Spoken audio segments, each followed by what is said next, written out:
At a quiet roadside cafe nestled in the countryside, a group of loud and reckless bikers arrives, disrupting the peace.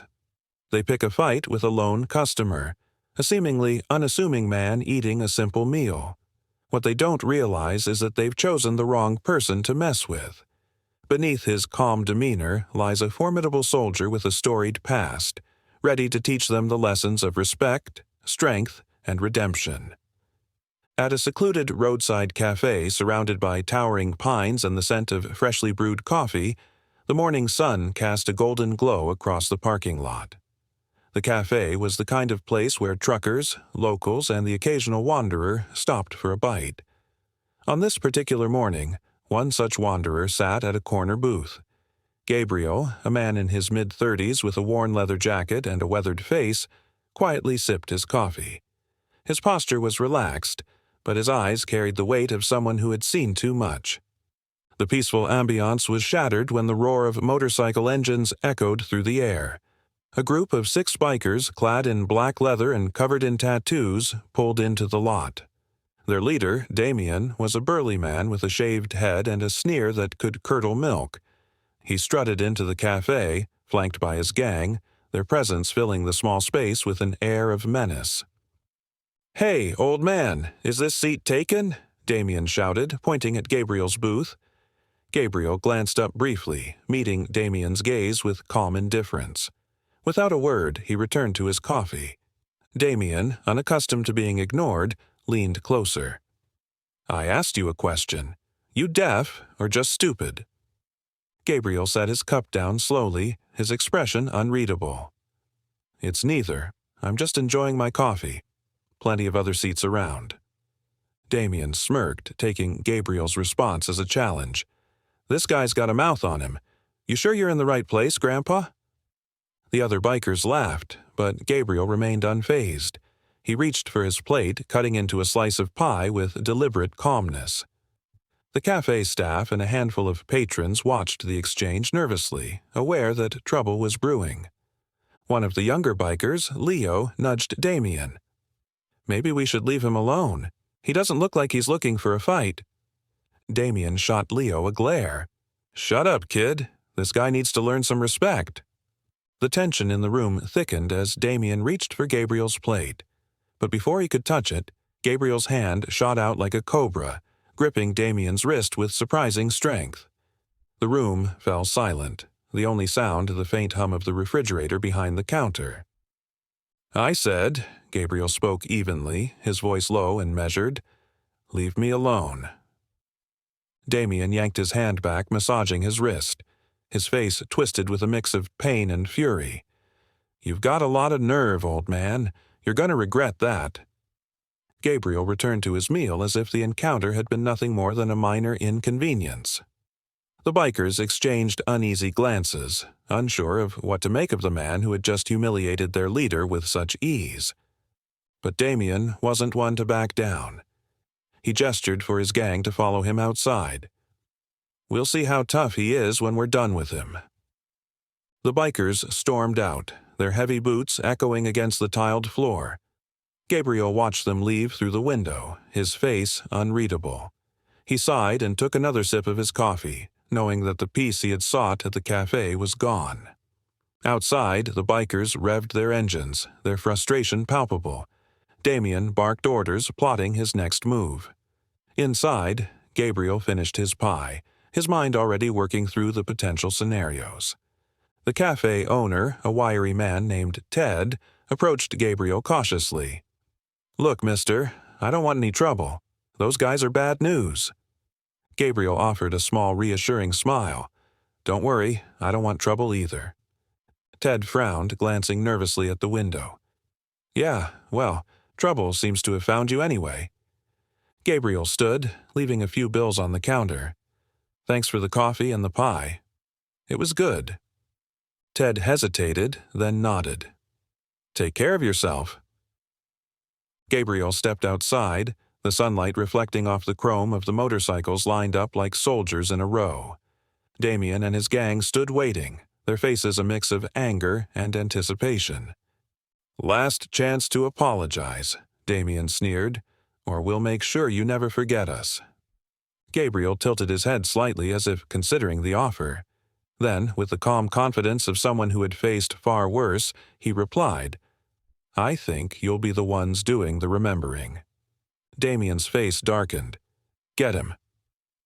The bikers moved as a pack, closing in on Gabriel.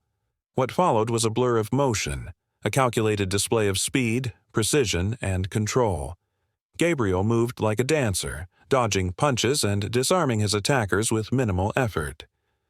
One by one, the bikers found themselves on the ground, groaning in pain. Damien was the last to fall, his bravado crumbling as he realized the extent of Gabriel's skill. The cafe patrons watched in stunned silence, their disbelief mirrored in the faces of the bikers who remained conscious. Gabriel adjusted his jacket, dusting off his hands. "Next time, pick on someone your own size." With that, he walked to his car, leaving the bikers to lick their wounds. As he drove away, the cafe returned to its usual hum of quiet conversation, though the events of the morning would be remembered for a long time. The sun dipped lower in the sky as Gabriel drove down the quiet country road, the events at the cafe playing in his mind. He wasn't proud of what had happened, but neither did he regret standing his ground. Years of military discipline had taught him the fine line between action and restraint, but Damien and his gang had pushed too far. The memory of Damien's sneer, followed by the stunned expression on his face after Gabriel's swift moves, brought a fleeting smirk to Gabriel's lips. The quiet hum of the car's engine lulled the road into peace, but that peace shattered with the distinct roar of motorcycle engines behind him. Gabriel's eyes flicked to the rearview mirror. The unmistakable silhouette of motorcycles emerged, their dark forms moving like a predatory pack closing in. His grip on the steering wheel tightened. It didn't take much to guess who they were. Gabriel sighed and scanned the road ahead. A stretch of forest loomed in the distance, its shadowy expanse broken only by a narrow dirt path winding through the trees. Without hesitation, he veered onto the path. Dust plumed into the air, and the sound of crunching gravel masked the growling engines of the bikers behind him. The narrow dirt road was treacherous, full of twists, dips, and roots snaking across its surface. Gabriel's military instincts took over as he maneuvered the car with precision, evading branches and sharp turns. The bikers were relentless, their motorcycles struggling to maintain balance on the uneven terrain. One rider underestimated a curve, veered off course, and crashed into a tree, his bike collapsing in a heap. Damien cursed loudly, barking at the others to keep going. Gabriel spotted a small clearing ahead and pulled to a sudden stop, skidding slightly as the car came to rest in the center of the open space. He opened the door and stepped out calmly, brushing the dust from his jacket. The bikers roared into the clearing moments later, forming a loose circle around him. Their engines growled, a menacing rhythm that set the tone for the confrontation. Damien dismounted first, his eyes alight with fury. A crowbar dangled from his hand, swinging slightly as he moved. "You've got guts, I'll give you that," he said, his voice dripping with venom. "But guts won't save you now." Gabriel stood his ground, his posture relaxed but alert. "You don't have to do this," he said evenly. "Walk away, and it ends here." Damien laughed, though the sound carried no real mirth. "That's not how this works, old man. You humiliated me back there. You think I'm just going to let that slide?" Gabriel's gaze swept across the group, assessing their weapons. A chain here, a knife there, a bat held loosely by one of the younger members. "I've already given you a way out," he said, his voice steady. "This is your last chance to take it." Damien's eyes narrowed, his grip tightening on the crowbar. "Get him!" The first biker lunged, a knife flashing in his hand. Gabriel moved like water, sidestepping the attack and grabbing the man's wrist. With a practiced motion, he twisted the arm until the knife clattered to the ground. A swift kick to the man's legs sent him sprawling into the dirt. Another attacker charged with a bat, swinging wildly. Gabriel ducked and delivered a precise elbow to the man's ribcage, sending him staggering backward. The others hesitated, unnerved by Gabriel's calm efficiency. Damien growled in frustration and charged in, swinging the crowbar in a wide arc. Gabriel waited until the last moment, sidestepped the attack, and caught Damien's arm mid-swing. With a sharp twist, the crowbar flew from Damien's grip and landed in the bushes. "You've already lost," Gabriel said, his tone sharp but devoid of malice. "Stop before you make it worse." Damien snarled and threw a punch. Gabriel caught it, twisting Damien's arm behind his back and shoving him forward. The gang leader stumbled, landing face first in the dirt. The rest of the gang stood frozen, their confidence shaken. Gabriel turned to them, his voice carrying authority. "This is over. Take your friend and leave." Leo, the youngest of the group, took a tentative step forward, his eyes darting between Gabriel and Damien. "Maybe he's right," Leo muttered. "We don't need to do this." Damien shot him a glare that could have melted steel. "Shut up, Leo. We're not done." Gabriel released Damien and stepped back, his body still coiled with readiness. "You're done if you want to be," he said, his gaze fixed on Damien. "Or you can keep fighting and keep losing. Your call." Damien got to his feet, his pride as battered as his body. For a moment it seemed as though he might charge again, but the weight of the situation finally broke through his rage. He spat into the dirt and waved a hand at his gang. "Let's go." The bikers mounted their motorcycles, their faces sullen and bruised. Damien was the last to climb aboard, throwing one final glare in Gabriel's direction before revving his engine and tearing off down the path. The clearing fell silent, save for the faint rustle of leaves in the breeze. Gabriel exhaled deeply, his shoulders relaxing for the first time since the chase began. He looked down at the dirt-streaked ground where Damien had fallen, his thoughts already shifting to what might come next. As much as he hoped this was the end of the trouble, a part of him knew Damien's anger wouldn't fade so easily. He returned to his car and started the engine, the road ahead beckoning him onward. The sun was setting now, casting the forest in shades of orange and gold. Gabriel's journey was far from over, but he would face whatever lay ahead with the same resolve that had carried him through countless battles before. The quiet hum of the cafe returned as the regular patrons resumed their conversations, but the earlier tension lingered like a faint stain in the air. Ted, the cafe owner, kept glancing out the window, muttering to himself as he wiped down the counter. "This isn't over," he said under his breath, though no one dared to respond. Gabriel had returned to his corner booth, finishing the coffee he'd left behind. Despite everything, his calm demeanor remained, though his senses were heightened. Every sound and every flicker of movement outside caught his attention. Years of training had conditioned him to anticipate the next move, and something told him this wasn't finished.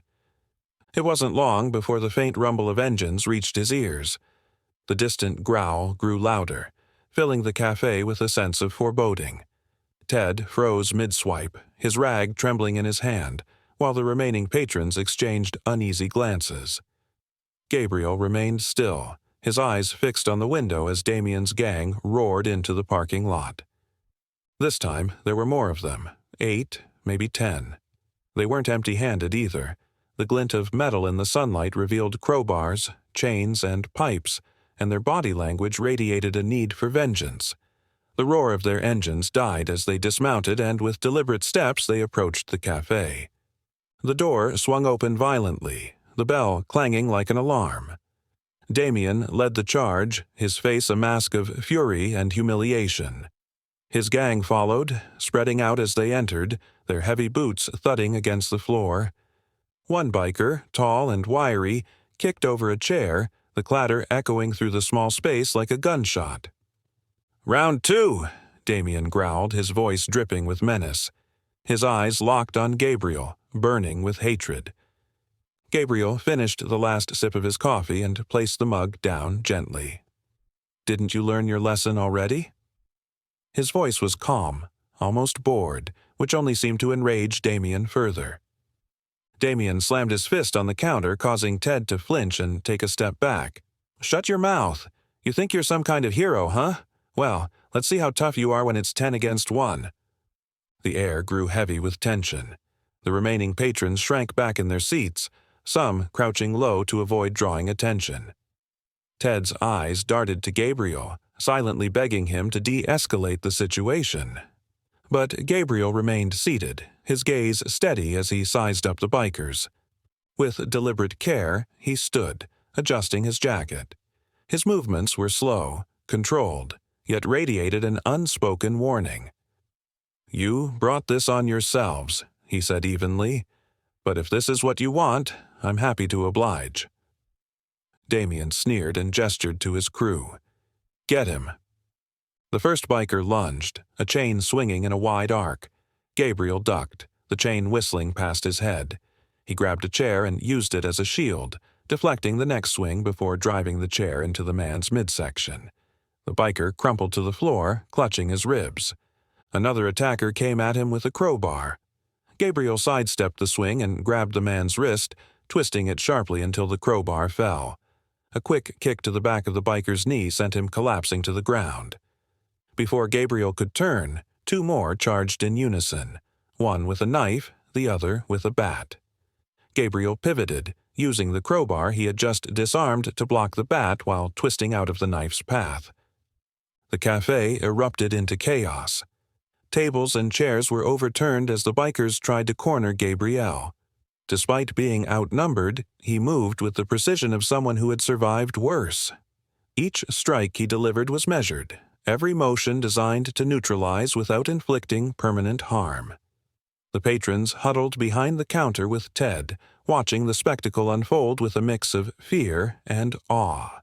"Stop messing around," Damien roared, his frustration mounting as his men fell one by one. "Take him down." One biker, desperate to prove himself, grabbed a ketchup bottle from a nearby table and smashed it against the counter. He brandished the jagged glass like a weapon and charged at Gabriel. Gabriel's eyes narrowed, and he stepped aside at the last moment, grabbing the man's wrist and slamming it against the counter. The glass fell from his grip, and a sharp elbow to the man's temple sent him sprawling. By now, the cafe was a disaster zone. Broken chairs and overturned tables littered the floor. The bikers groaned in pain, scattered across the room. Only Damien remained standing, his expression a mixture of fury and disbelief. Gabriel turned to him, his breathing steady despite the fight. "You still want to do this?" Damien's bravado faltered. His hand hovered over the knife at his belt, but he didn't draw it. Instead, he took a hesitant step back, his eyes darting to the fallen members of his gang. "You think this is over?" Damien spat, though his voice lacked the confidence it had before. "You'll pay for this." Gabriel took a step forward, his presence intimidating despite his calm demeanor. "Walk away, Damien. You're out of chances." Damien hesitated for a moment longer, then turned sharply and stormed out of the cafe. His gang followed, some limping, others clutching bruised ribs. The sound of engines revving echoed as they retreated into the distance. The cafe fell into an uneasy silence. Ted peeked over the counter, his face pale but relieved. "You okay?" he asked hesitantly. Gabriel nodded and adjusted his jacket. "Sorry about the mess." Ted let out a nervous laugh, shaking his head. "Better the cafe than us. You're something else, you know that?" Gabriel didn't respond. Instead, he stepped outside, the crisp air washing over him as he surveyed the empty parking lot. His instincts told him this wasn't the last he'd see of Damien. Trouble had a way of circling back, and Gabriel knew all too well that this was just the beginning. Night had fallen by the time Gabriel parked his car at a small roadside motel. The events of the day, the cafe, the gang, Damien's threats, played on a loop in his mind. Trouble wasn't far behind, of that he was certain. For now, though, he needed rest. The motel room was bare bones, a single bed, a scuffed nightstand, and an old chair by the window. Gabriel didn't mind. He had learned long ago to find comfort in simplicity. Dropping his bag by the bed, he sat down and stared out at the parking lot. Moonlight spilled over the gravel, casting long, faint shadows. Gabriel reached into his bag and pulled out a weathered leather journal, its edges frayed with years of use. Inside were fragments of his life, sketches, notes, and reflections from his time in the military. It was more than a record, it was a piece of himself. Flipping through the pages, he stopped at a particular entry, its ink smudged by time. The words transported him back to 2013, a year etched into his memory. Gabriel had been a young recruit then, freshly enlisted in the army. The decision wasn't driven by patriotism or a desire for adventure. For Gabriel, it was necessity. Life had left him with few choices. His parents gone, his childhood marked by hardship. The military had offered structure, purpose, and a chance to build a future. Those early days had been brutal. Drill sergeants barked orders from dawn till dusk, and recruits were pushed to their physical and mental limits. Many buckled under the pressure, but Gabriel thrived. The regimented lifestyle suited him. He quickly rose through the ranks, earning the respect of his peers and the attention of his superiors. By the time he completed his advanced training, Gabriel had become a natural leader. One entry in the journal detailed a particularly grueling exercise in the desert. The task was to navigate miles of punishing terrain with minimal supplies, all while evading simulated enemy forces. Gabriel could still remember the relentless sun, the sand that seemed to seep into every pore, and the gnawing hunger that accompanied them. He had been the team leader, responsible for the survival and success of his unit. The pressure had been immense, but the camaraderie they built carried them through. One name stood out from that time: Daniel. Daniel had been Gabriel's closest friend, a wiry, sharp-witted soldier with a knack for finding humor in the bleakest situations. Where Gabriel was reserved, Daniel was lively, his energy a counterbalance to Gabriel's measured calm. The two had been inseparable, their bond forged in the fires of shared hardship. Gabriel turned the page and ran his fingers over a rough sketch of a makeshift outpost surrounded by jagged mountains. It was the site of a mission that had changed everything. Their unit had been sent to extract civilians from a volatile conflict zone, a task fraught with risk. The mission was supposed to be routine, but nothing had gone according to plan. The ambush was swift and brutal. Gabriel could still hear the crack of gunfire, the shouted commands, and the chaos of combat. Daniel had been hit during the retreat. Gabriel had carried him to safety, but the injuries had left scars that ran deeper than flesh. The memory of Daniel's bloodied face haunted Gabriel. Though Daniel had survived, the guilt of that day lingered, a reminder of the cost of leadership. Closing the journal, Gabriel leaned back in his chair, staring at the ceiling. His military career had been marked by moments like that, victories overshadowed by loss, triumphs tempered by sacrifice. It was why he had left. The weight of it all had become unbearable, and he had walked away, trading the battlefield for the open road. But the memories followed, always lurking in the corners of his mind. A knock on the door jolted Gabriel from his thoughts. He tensed, his hand instinctively moving to the knife he kept within reach. The knock came again, softer this time. Rising slowly, Gabriel approached the door. "Who is it?" he called, his voice steady. "It's Leo," came the hesitant reply. Gabriel frowned. He opened the door to find the young biker standing there, his face pale, his hands fidgeting nervously. "What do you want?" Gabriel asked, his tone sharp. Leo glanced over his shoulder before stepping inside. I wanted to warn you. Damien's not letting this go. He's planning something big." Gabriel studied the boy for a moment before nodding. "Figured as much. Why are you telling me?" Leo hesitated, his gaze dropping to the floor. "Because I don't want to be part of it anymore. This isn't what I signed up for." Gabriel motioned for Leo to sit, his expression unreadable. "You made your choice when you joined them. Why the change of heart now?" Leo shifted uncomfortably. "I don't know. Maybe it's because you didn't have to go easy on us back there, but you did. And maybe it's because I don't want to end up like Damien, angry and bitter, with nothing to show for it." Gabriel nodded slowly. It's not too late to change that. But it won't be easy. They talked late into the night.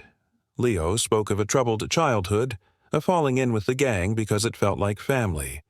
Gabriel shared fragments of his own past, enough to show Leo that redemption was possible, but hard-earned. By the time Leo left, the first rays of dawn were breaking over the horizon. Gabriel stood at the window, watching the boy disappear into the morning mist. He reopened the journal and wrote a single line. Redemption is a choice, but it's one you have to fight for. As he closed the book, Gabriel felt a small spark of hope. Maybe the past didn't have to define the future. Maybe, in some small way, this was a step toward his own redemption. Damien's bruised pride burned hotter than the cuts and scrapes on his body. The gang's retreat from the cafe had been a humiliation he couldn't stomach. Once the feared leader of the Iron Fangs, he now found himself the subject of sidelong glances and whispers among his own crew. Sitting in the dimly lit back room of their hideout, a decrepit garage littered with tools and grease-stained rags, Damien nursed his wounds and plotted his revenge. The gang members were uncharacteristically quiet, licking their wounds and avoiding Damien's fiery gaze. The tension in the room was suffocating, an oppressive weight pressing down on everyone. Damien finally broke the silence by slamming his fist onto the table, the noise making some of the men flinch.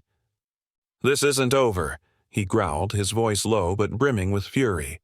"That guy thinks he can make fools of us? Humiliate me? No, we're not walking away from this." The men shifted uneasily, exchanging wary glances. Ron, Damien's longtime second-in-command, finally spoke. His voice was steady but cautious. "Boss, I hear you, but that guy, he's not normal. He took us all down like we were nothing."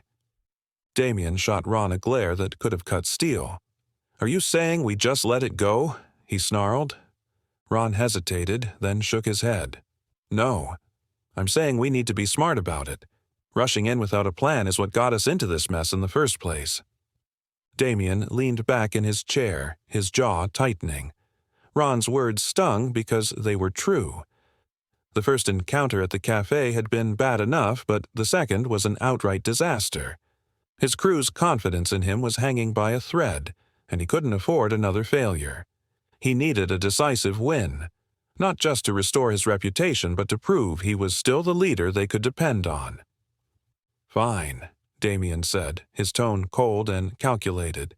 "We'll play it smart this time, but make no mistake, we're going after him, and this time, we're not holding back."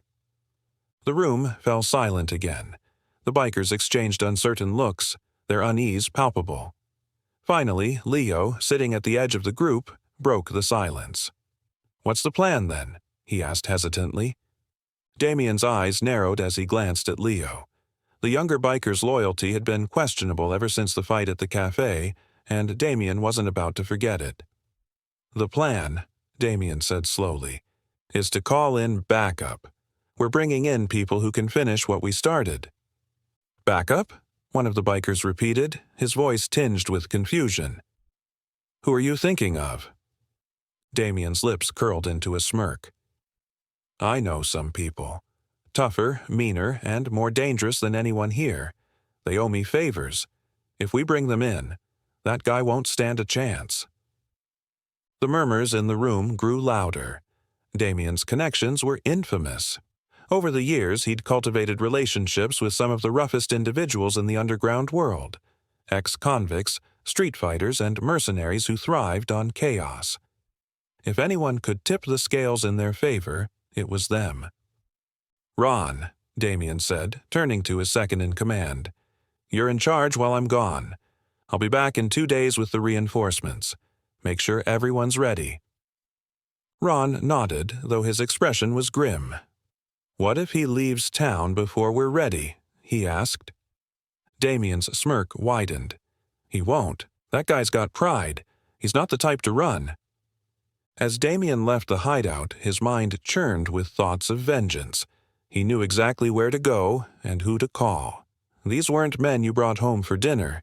They were wolves, and he intended to unleash them on Gabriel. Back at the hideout, the remaining gang members started preparing for the confrontation. Weapons were cleaned and sharpened, bikes were tuned, and whispered plans passed between them. But there was an undercurrent of fear that hadn't been there before. Damien's absence only made it worse. His promise of reinforcements had lifted their spirits momentarily, but the reality of facing Gabriel again hung over them like a dark cloud. Leo sat apart from the group, his thoughts a storm of guilt and doubt. He had warned Gabriel about Damien's intentions, but that had done little to ease his conscience. He hated the violence, hated what the gang had become under Damien's leadership. Yet, leaving wasn't as simple as walking out the door. Ron noticed Leo's quiet demeanor and approached him. "What's eating you, kid?" he asked, his voice low. Leo hesitated, then shook his head. "Just thinking about what happens next," he mumbled. Ron frowned and placed a heavy hand on Leo's shoulder. "You've been acting off since the cafe. If there's something you want to say, now's the time." Leo met Ron's gaze, his expression conflicted. "I don't know if I can do this anymore, man. This isn't what I signed up for." Ron sighed deeply. "We've all had that thought at one time or another. But you don't just walk away from this life, Leo. You know that." "I know," Leo said quietly, but his words lacked conviction. Deep down, he wasn't so sure. 2 days later, Damien returned with his promised reinforcements. The new recruits were a rough-looking bunch, hard-eyed men with scars that told stories of their violent pasts. Ex-convicts, underground fighters, and enforcers for hire, they carried an air of menace that made even the Iron Fangs uneasy. Damien introduced them with pride, his confidence restored by their presence. "This," Damien announced, gesturing to the group, "is how we're going to take him down. No mercy, no mistakes." The gang cheered, their morale momentarily bolstered. But Leo stayed silent, his unease growing with every passing moment. He knew this wasn't just another fight, it was a war. And deep down, he feared the cost would be higher than any of them were prepared to pay. The sky was an ominous gray by the time Gabriel arrived at another roadside inn, miles away from the cafe where it had all started. The air was heavy, the scent of rain mingling with the earthy aroma of distant fields. A low rumble of thunder rolled across the horizon, signaling the arrival of an impending storm. Gabriel moved with his usual quiet confidence, but his senses were on edge. His instincts told him that Damien wasn't the type to let humiliation slide, and trouble was bound to find him again. The innkeeper, a kind-eyed elderly woman with a shawl draped over her shoulders, handed Gabriel his room key. "Storm's coming," she said, her voice warm but tinged with concern. "You'll want to stay inside tonight. Roads can get nasty out here when it rains." Gabriel offered a polite nod, his lips curving into a faint smile. "Thanks for the warning." He headed to his room, a small but tidy space with a single bed, a modest desk, and a window that overlooked the nearly empty parking lot. The simplicity of the room reminded Gabriel of barracks from years past. Functional, devoid of frills, but sufficient. He dropped his bag onto the bed and stood by the window, surveying the darkening sky. Lightning flickered in the distance, illuminating the landscape for a fleeting moment before plunging it back into shadow. Years of military training had taught him to be prepared, no matter the circumstances. Gabriel opened his duffel bag, checking the contents with practiced precision. A utility knife, a first aid kit, and a few other essentials were laid out neatly. He wasn't looking for a fight, but if one came, he wouldn't be caught off guard. As the first drops of rain splattered against the window, Gabriel sat at the desk and opened his weathered journal. The blank page stared back at him, waiting for words that wouldn't come. His thoughts drifted to the past, to the faces of comrades he had led, the battles he had fought, and the lives he hadn't been able to save. The parallels between his current predicament and those memories were unsettling. Once again, he was facing men driven by pride, anger, and desperation, men blinded to the cost of their actions. The rain intensified, a rhythmic drumming that filled the silence of the room, Gabriel leaned back, closing the journal with a sigh. He had left the military to escape violence, to find a quieter life. Yet, no matter how far he traveled, trouble seemed to follow like a persistent shadow. A sudden knock on the door broke the stillness, sharp and deliberate. Gabriel tensed, his hand instinctively reaching for the knife on the desk. Rising slowly, he approached the door with caution. "Who is it?" he called, his voice steady but firm. "It's Leo," came the reply, muffled but unmistakable. Gabriel frowned and opened the door. Standing there was the young biker, soaked to the bone and shivering slightly from the cold. Rain dripped from his hair onto his jacket, and his eyes darted nervously as he glanced over his shoulder. "What are you doing here?" Gabriel asked, stepping aside to let Leo in. The boy hesitated, then stepped into the room, his movements hesitant. "I needed to talk to you," he said, his voice low. "Damien's back. He's got reinforcements, guys who are tougher, meaner than any of us. He's planning something big." Gabriel's face remained impassive as he closed the door and turned to face Leo. "And you're telling me this because?" "Because I don't want to be part of it anymore," Leo said, his words tumbling out in a rush. "I thought I could handle this life. But I can't. It's not what I expected. It's not who I want to be." Gabriel studied the boy for a long moment, his sharp gaze seeming to pierce through him. "You made a choice to join them," he said finally, "but you can make a choice to leave. It won't be easy, though." Leo nodded, his expression a mixture of fear and determination. "I know. That's why I'm here. I don't know how to get out of this." Gabriel gestured for Leo to sit, pulling up a chair for himself. The storm outside grew fiercer, lightning illuminating the room in brief flashes of stark white. As they talked, Gabriel listened intently, asking questions that probed at the young man's motivations and fears. Slowly, Leo began to open up about his life, his troubled upbringing, the allure of the gang, and the disillusionment that had crept in as he saw the reality of Damien's leadership. "You've already taken the first step," Gabriel said, his voice calm but firm.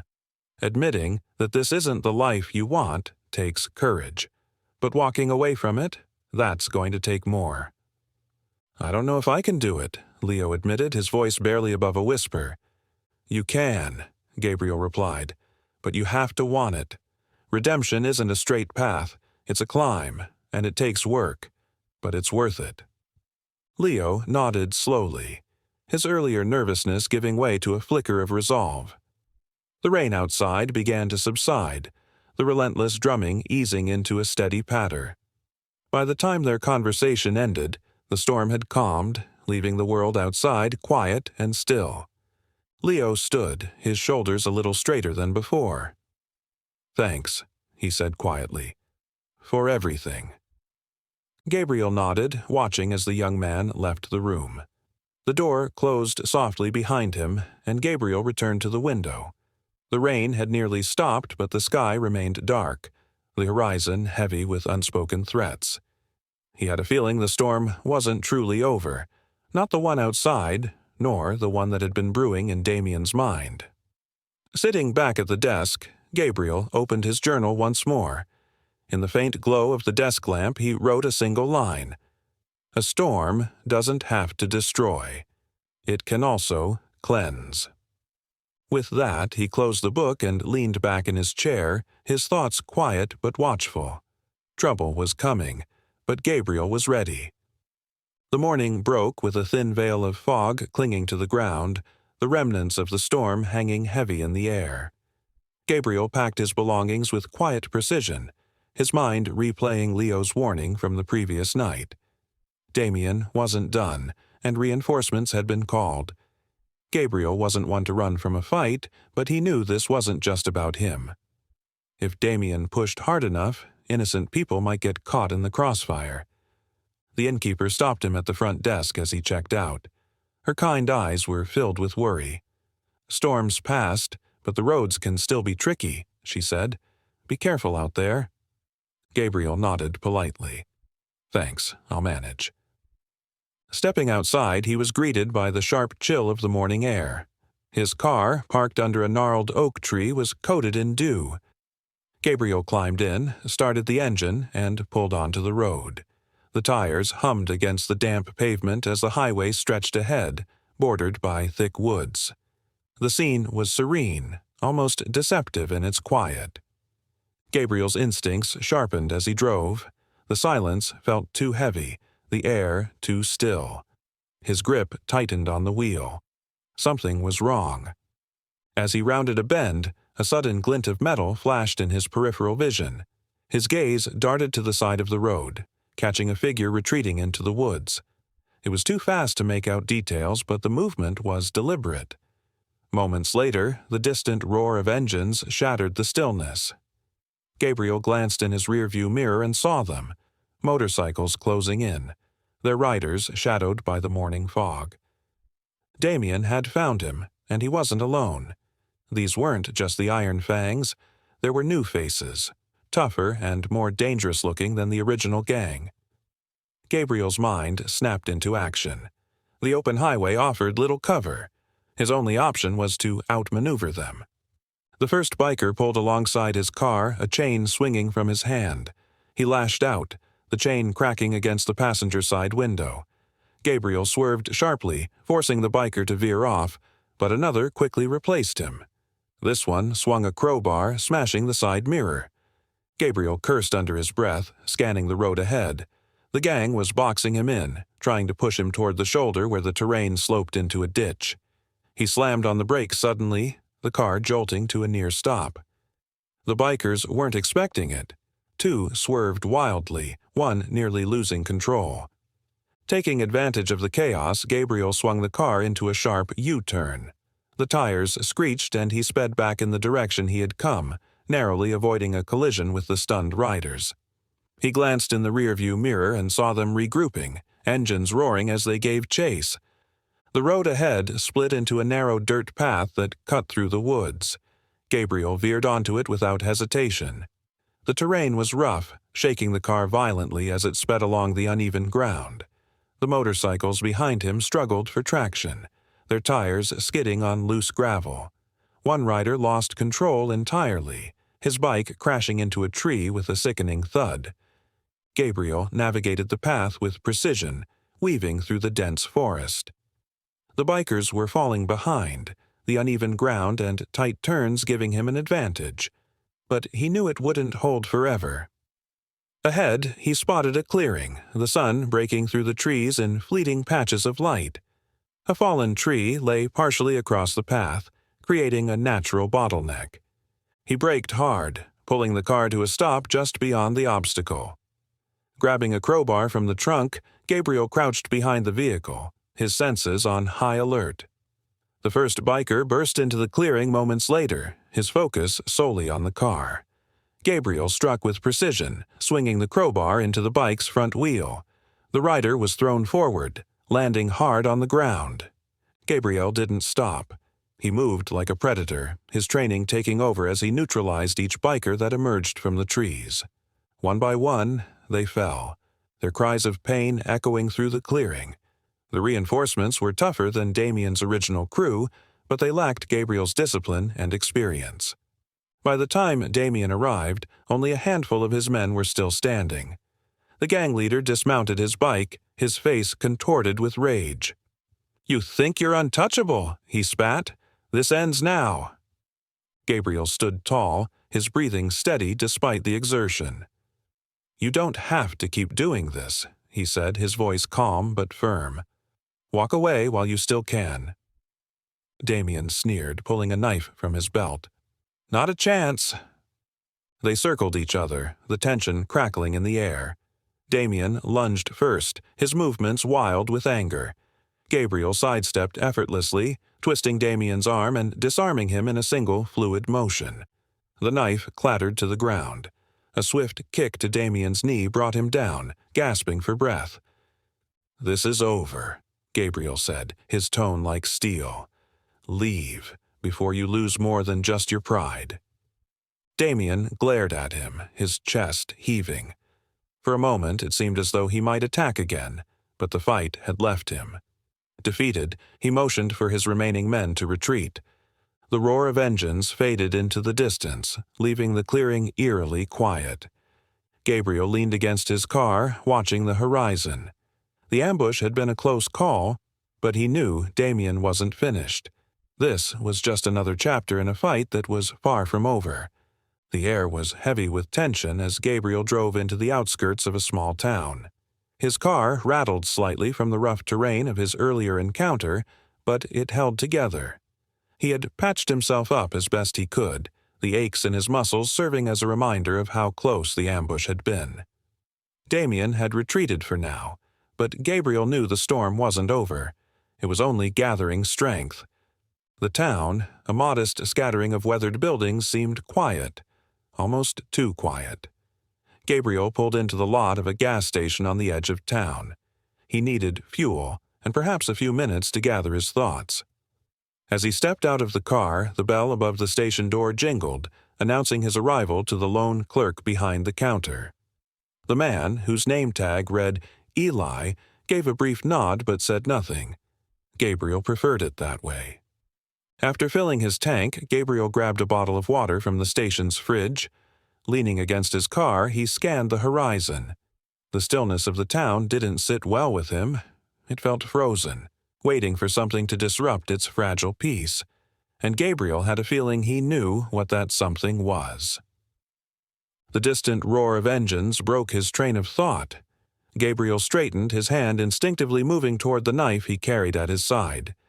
The sound grew louder, and soon a line of motorcycles appeared on the horizon. Damien had found him again, and this time he wasn't playing games.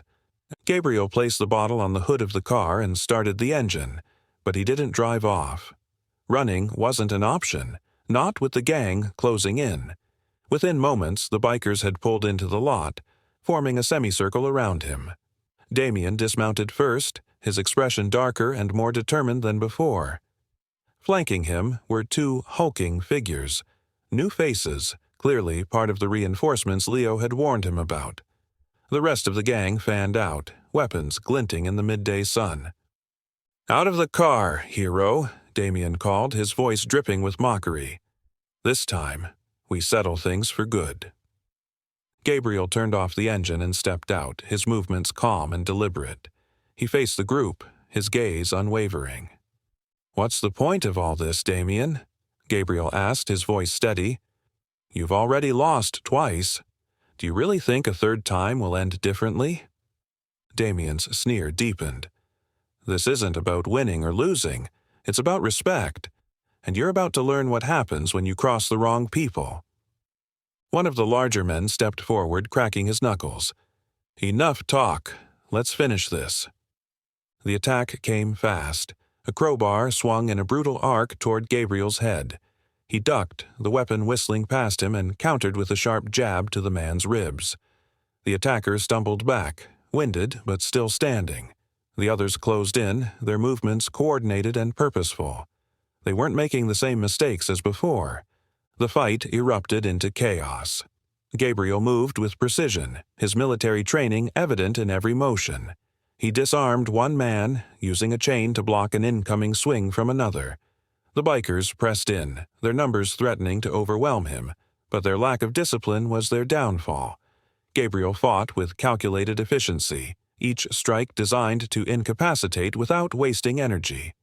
Damien hung back, shouting commands but refusing to engage directly. Gabriel noticed this, his sharp gaze cutting through the chaos. He began working his way toward the gang leader, each step deliberate and unyielding. The bikers who tried to block his path fell quickly, their attacks countered with ease. "Time to end this," Gabriel said as he closed the distance. Damien's sneer faltered, but he drew a knife from his belt, masking his hesitation with anger. "You're right," he spat. "Let's finish it." The two men circled each other, the tension between them crackling like a live wire. Damien lunged first, his knife slashing through the air in a wild arc. Gabriel sidestepped, catching Damien's wrist and twisting it sharply. The knife fell to the ground with a metallic clatter, and Damien cried out in pain. Gabriel didn't let up, sweeping Damien's legs out from under him and pinning him to the ground. "This isn't about respect," Gabriel said, his voice calm but firm. "It's about your pride, and it's going to destroy you." Damien struggled beneath him, his breath ragged. For a moment it seemed as though he might lash out again, but the fight had left him. Gabriel released him and stepped back, his eyes scanning the rest of the gang. The remaining bikers hesitated, their earlier confidence replaced with doubt. "It's over," Gabriel said, addressing the group. "Walk away while you still can." The bikers exchanged uncertain glances. One by one, they began to back off, helping their fallen comrades to their feet. Damien remained on the ground, his chest heaving as he stared up at Gabriel with a mixture of hatred and resignation. Finally, he motioned for the others to retreat. The roar of engines filled the air as the gang departed, leaving Gabriel standing alone in the gas station lot. He watched them disappear over the horizon, his stance steady. He knew Damien wasn't finished, the man's pride wouldn't allow it, but for now, the fight was done. Gabriel climbed back into his car, his body sore but his resolve unshaken. As he pulled onto the road, the sun dipped lower in the sky, casting long shadows across the town. The road ahead was uncertain, but Gabriel was ready for whatever came next. The sun had set by the time Gabriel found himself parked along a quiet stretch of road. The aftermath of the fight lingered in his body, the bruises on his arms, the ache in his shoulders, but it was the weight on his mind that hit hardest. The gas station lot, Damien's snarling defiance, the uncertainty in the eyes of the bikers as they retreated, it all replayed in vivid flashes, refusing to let him rest. Gabriel leaned back in the driver's seat, staring at the stars scattered across the night sky. The hum of insects was the only sound, the distant woods framing the scene with a sense of quiet isolation. For a moment he allowed himself to breathe, to let the adrenaline ebb away. But as his body relaxed, his thoughts became sharper, and the memories he tried to bury crept back in. He closed his eyes and they came unbidden, the faces of men he had served with, the camaraderie forged in fire and the losses that still haunted him. Among them was Daniel, his closest friend during his military years. Gabriel could still hear Daniel's laughter, his voice cutting through tense moments like a lifeline. But it always ended the same way. The mission, the gunfire, the weight of carrying Daniel to safety, only to watch him become a shadow of himself. Gabriel opened his eyes, shaking off the memory. He reached into the glove compartment and pulled out his journal, its worn cover familiar and comforting. Flipping to a blank page, he wrote a single line. "Survival is just the first battle." The words felt hollow, but they were true. For all his strength and training, Gabriel knew survival was never enough. The guilt, the what-ifs, the memories, they clung to him like a second skin, a constant reminder of the cost of violence. The sound of an approaching vehicle pulled him from his thoughts. Gabriel tensed, his hand instinctively moving toward the knife tucked at his side. But as the car passed without slowing, he exhaled, the tension leaving his body in a slow wave. He couldn't stay here, not like this. He needed a plan, a direction. Starting the engine, Gabriel drove aimlessly for a while, the headlights cutting through the darkness. The open road had always been his refuge, the sense of motion giving him the illusion of progress. But tonight, it felt different. The road stretched endlessly, offering no answers, only questions he wasn't ready to face. After an hour of driving, he spotted a small diner, its neon sign flickering weakly in the night. Pulling into the lot, Gabriel parked his car and stepped inside. The interior was warm, the smell of coffee and fried food filling the air. A handful of patrons sat scattered across the booths, their conversations low and subdued. Gabriel took a seat at the counter, nodding politely to the waitress who approached. She was a middle-aged woman with kind eyes and a tired smile. "What can I get you?" she asked. "Just coffee," Gabriel replied. As she poured the steaming liquid into a chipped mug, Gabriel glanced around the diner. It was a simple place, worn but comfortable, the kind of spot where people came to escape their troubles, even if only for a little while. He wondered briefly how many stories the walls had heard, how many people had sat in this very seat, searching for answers. The waitress set the mug down, and Gabriel murmured his thanks. He wrapped his hands around it, letting the warmth seep into his skin. For a moment, he felt a flicker of normalcy, a brief reprieve from the storm brewing in his life. But the respite was short-lived. His thoughts wandered back to Leo, the young biker who had warned him about Damien's plans.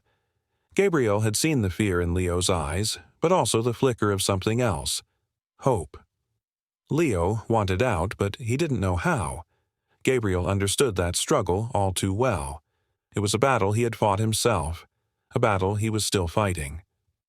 As he sipped his coffee, Gabriel reflected on the choices that had led him here. Leaving the military had been meant to be a fresh start, a way to escape the cycle of violence that had defined his life. But no matter how far he traveled, it seemed he couldn't outrun it. Trouble followed him, or perhaps he was drawn to it, a moth to a flame. The bell above the diner door jingled, pulling Gabriel from his thoughts. He turned slightly, his body tensing, but it was only a trucker, his boots heavy against the tiled floor. Gabriel relaxed again, though the reminder of how quickly things could change lingered. He finished his coffee and left a few bills on the counter. The waitress smiled faintly as she cleared the mug. "Take care out there," she said. Gabriel nodded. "You too." Back in his car, the road stretched ahead once more.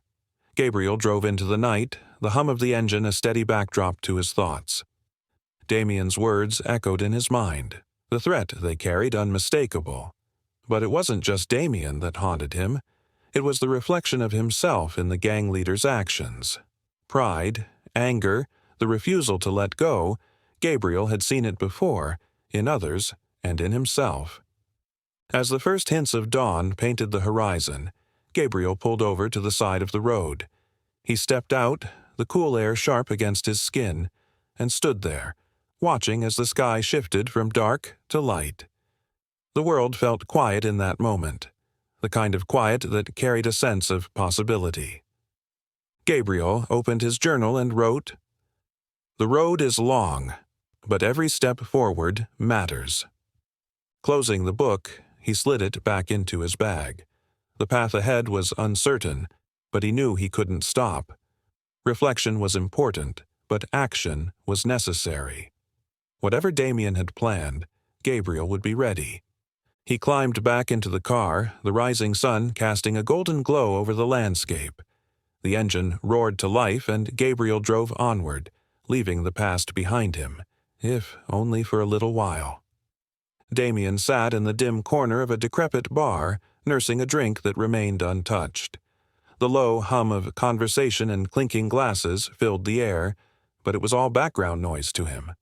His thoughts were a chaotic storm, swirling with anger, frustration, and something else he didn't want to name: doubt. The sting of his latest failure clung to him like a second skin.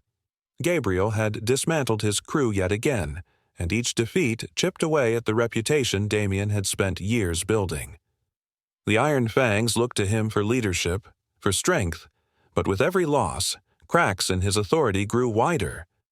For the first time in years, Damien felt the weight of their questioning eyes, their unspoken doubts pressing down on him. The booth across from him shifted as Ron slid into the seat. Damien's second-in-command had the weary look of someone who'd seen too much, his lined face betraying years of hard living. He leaned forward, elbows on the table, his expression a mixture of concern and exasperation. "We need to talk," Ron said, his tone direct. Damien's glare was sharp. "About what?" Ron sighed, gesturing vaguely. "About this.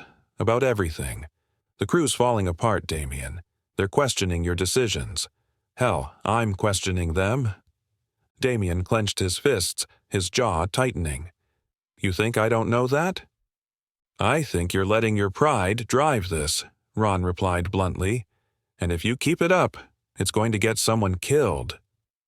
The words hit harder than Damien wanted to admit. He leaned back, trying to mask his unease. "You don't understand," he muttered. "This isn't just about pride. It's about respect. It's about who we are." Ron's brow furrowed. "Who we are?" He shook his head. "Look around. Half the crew's gone and the ones left are barely holding on. What exactly are we fighting for?" Damien didn't answer immediately. The truth was, he wasn't sure anymore. His gaze drifted to the bar's grimy window, where his own faint reflection stared back at him. For years, the Iron Fangs had been his family, his identity. But Gabriel's arrival had forced him to confront an uncomfortable reality. The man he had become wasn't the man he had set out to be. His thoughts slipped back to his childhood, to a small, forgotten town much like the one they were in now. Damien's upbringing had been shaped by poverty and violence. His father, a gruff, hard-drinking man, had ruled the house with an iron fist. Damien's earliest memories were of hunger, of cold nights when the firewood ran out, and of the sharp sting of his father's belt. As a boy, Damien had vowed he would never live under someone else's thumb. He would be his own man, in control of his own destiny, no matter the cost. The Iron Fangs had started as a way out, a brotherhood of misfits who shared his anger at the world. But over time, survival had morphed into dominance, and Damien had thrived on the power. He had built an empire of fear and respect, one that now felt like it was crumbling beneath him. Ron's voice cut through his reverie. "Damien, you've got to decide if this fight is worth it. Gabriel's not like anyone we've faced before. He's smarter, faster, and he's got nothing to lose." "It's not just about him," Damien said quietly. "If we back down now, we lose everything we've built." Ron studied him for a long moment, then shook his head. "Sometimes, backing down isn't losing. Sometimes, it's survival." The words struck a chord, but Damien wasn't ready to admit it. Instead, he waved Ron off. "I'll figure it out." Ron hesitated before rising. "You'd better, because the crew's not going to wait forever." As Ron walked away, Damien leaned back in his seat, his mind a whirlwind of thoughts. He hated the doubt that gnawed at him, hated the feeling that his grip on the gang was slipping. But he couldn't deny that Ron was right. Gabriel wasn't just a threat to his pride, he was a threat to everything Damien had built. Across the bar, one of the newer recruits approached, his steps hesitant. "Boss!" "What is it?" Damien snapped. The recruit shifted nervously. "The guys are ready. Just say the word, and we'll finish this." Damien nodded slowly, his expression unreadable. "Not yet. I need time." The recruit looked surprised but didn't argue. As he walked away, Damien stared into his untouched drink. The bar felt smaller, the walls pressing in, and for the first time in years, he felt truly cornered. As the night wore on, Damien remained in his corner, his mind a tangle of past and present. The ghosts of his childhood whispered in the back of his mind, reminding him of the boy who had sworn never to be powerless again. But now, faced with Gabriel, Damien was beginning to wonder if the power he had clung to so tightly was nothing more than a trap. By the time he left the bar, the streets were silent. The town bathed in the pale light of the moon. Damien lit a cigarette, the smoke curling into the night sky. He stood there for a long time, his thoughts heavier than the chill in the air. The path he had chosen had always been clear, but now, for the first time, he wasn't sure if it led anywhere worth going. The morning sunlight filtered through the dense canopy of trees, casting dappled shadows across the narrow road. Gabriel had driven through the night, the hum of the car's engine a steady companion to his restless thoughts. As the sun climbed higher, fatigue began to creep into his body, and he decided it was time to stop. He spotted a small clearing just off the road, tucked into the woods, and pulled over. It was quiet, almost untouched, a place where time seemed to move slower. The clearing was serene, the gentle rustle of leaves in the breeze blending with the distant chirping of birds. Nearby, a modest wooden sign read, "Harris & Sons Auto Repair." Gabriel's eyes followed a dirt path that led to a weathered garage. Its faded paint and sagging roof spoke of decades of use. Smoke curled lazily from a small chimney, carrying the earthy scent of wood fire into the crisp morning air. Gabriel stepped out of the car, his boots crunching softly on the gravel. He stretched, his sore muscles protesting after hours on the road. His curiosity drew him toward the garage. As he approached, the faint sound of a radio drifted through the open doors, a soft tune humming against the stillness. Inside, an elderly man stood hunched over the engine of an old pickup truck. His hands were stained with grease and a pair of wire-rimmed glasses perched on his nose. He worked with a steady, practiced rhythm, oblivious to Gabriel's presence. "Morning," Gabriel said, his voice steady but carrying enough weight to announce himself. The man straightened, startled at first, but his surprise quickly gave way to a warm smile. "Well, good morning to you," he replied, wiping his hands on a rag. "Didn't hear you pull up. You just passing through?" Gabriel nodded. "Saw the sign. Thought I'd check it out." The man chuckled, setting the rag aside. "Not many people stop by here anymore. Name's Walter Harris. Used to run this place with my dad, but it's just me now." "Gabriel," he said, keeping it simple. "You run the place alone?" Walter nodded, gesturing to the truck. "Keeps me busy enough. You need work done on your car?" Gabriel hesitated, then shook his head. "No, just taking a break." "Well, you're welcome to stay as long as you like," Walter said, his tone genuine. "Always nice to have company." Gabriel thanked him and leaned against the frame of the garage door, watching as Walter returned to his work. There was something soothing about the old man's movements, the quiet focus he brought to each task. Gabriel found himself relaxing in the tranquil surroundings, the weight of the past days momentarily lifting. After a while, Walter straightened, wiping his brow. "You've got the look of someone who's been on the road a long time," he said, glancing at Gabriel. "Where you headed?" Gabriel shrugged. "Wherever the road takes me." Walter studied him for a moment, then nodded as if he understood. "Sometimes that's the best way to go. No expectations, no deadlines." The two men lapsed into an easy silence, broken only by the occasional clink of tools.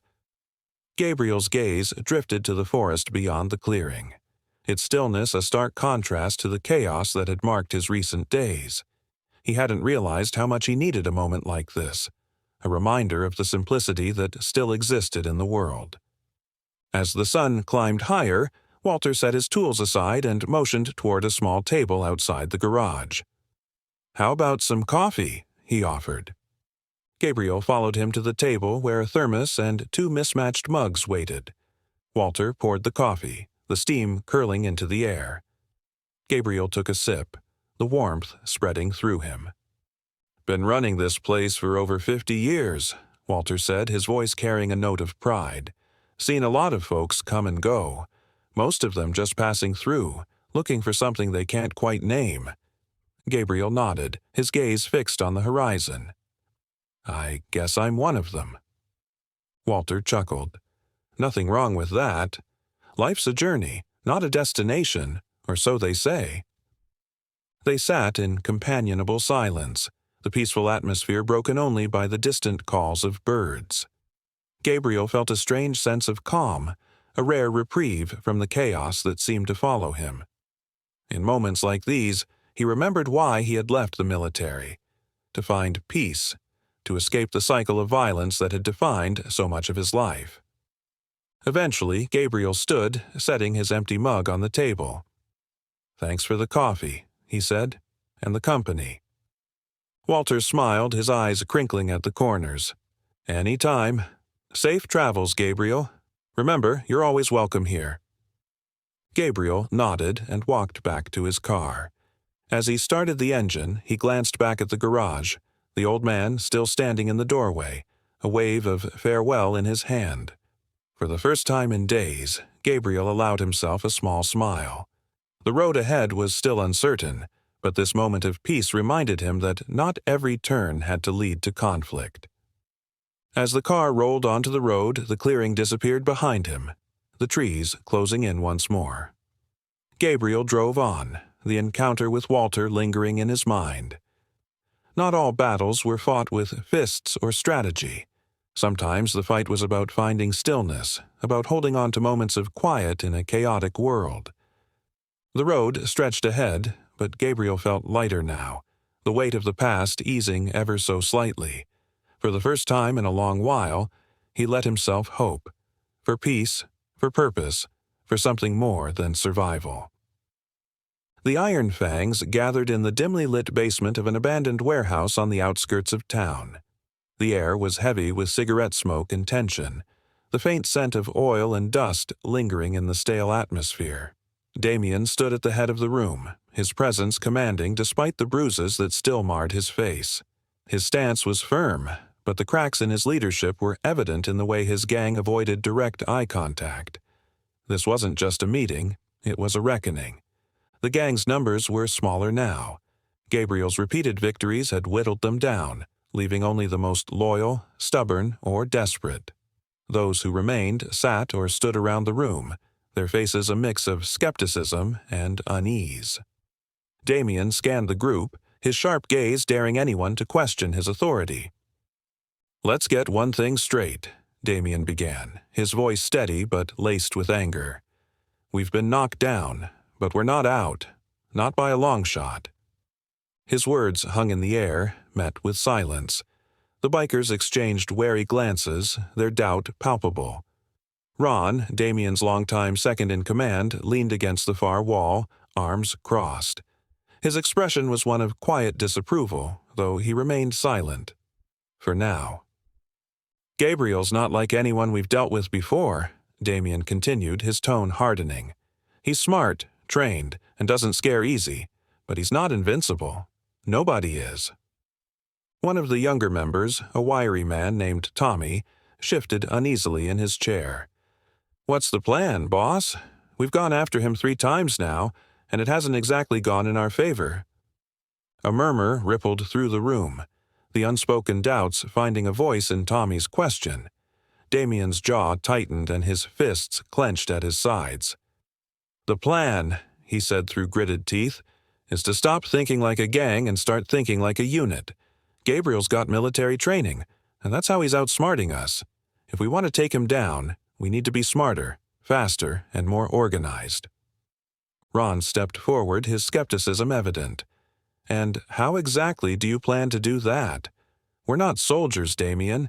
Half of these guys can barely throw a punch without tripping over their own feet." "Then they'll learn," Damien snapped. "We adapt, or we lose. It's that simple." The gang fell silent again, the weight of Damien's words sinking in. For years, the Iron Fangs had thrived on brute force and intimidation, their reputation enough to carry them through most fights. But Gabriel had exposed their vulnerabilities, showing them just how ill-prepared they were for someone who fought with precision rather than chaos. Damien turned to one of the newer recruits, a burly man named Kurt. "You said you had military experience. That true?" Kurt nodded. "Served a few years in the infantry." "Good," Damien said. "You're going to train the crew, teach them tactics, formations, anything we can use to level the playing field." Kurt hesitated, then shrugged. "I can try, but it's not going to be quick." "It doesn't have to be quick," Damien replied. "It just has to work." The room buzzed with quiet murmurs. The bikers weren't used to discipline or structure, and the idea of training was met with a mix of resistance and intrigue. Still, they knew Damien was right. What they had been doing wasn't working. Ron spoke up again, his tone measured. "And what about after? Let's say we manage to take him down. Then what? What's the end game here?" Damien's expression darkened. He hadn't allowed himself to think that far ahead. "We rebuild," he said after a pause, stronger than before. Ron didn't look convinced. "And if it doesn't work?" "It will," Damien said firmly, his voice leaving no room for argument. "It has to." The meeting stretched on, the gang debating logistics, training schedules, and weaponry. Damien did his best to project confidence, but he could feel the unease in the room.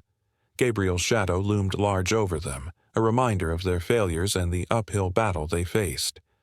Still, Damien clung to the belief that they could rise again. They had to. As the meeting wound down, Ron approached Damien, his expression serious. "You really think this is going to work?" he asked quietly. Damien met his gaze, his own resolve unshaken. "It has to," he repeated, though his voice carried a hint of weariness. "We don't have another choice." Ron studied him for a moment, then nodded. "Just don't let your pride blind you. This fight isn't just about you." Damien didn't respond, watching as Ron walked away. The room was nearly empty now, the bikers filtering out one by one, their faces a mixture of determination and doubt. Damien leaned against the table, his thoughts heavy. The road ahead was uncertain, but he was determined to see it through. Failure wasn't an option. Not for him, not for the Iron Fangs. Later that night, as the warehouse grew silent, Damien sat alone in the dim light of a single hanging bulb. He pulled a battered notebook from his pocket, one he had carried since the early days of the gang. Inside were scribbled plans, lists of names, and reminders of what had driven him to form the Iron Fangs in the first place.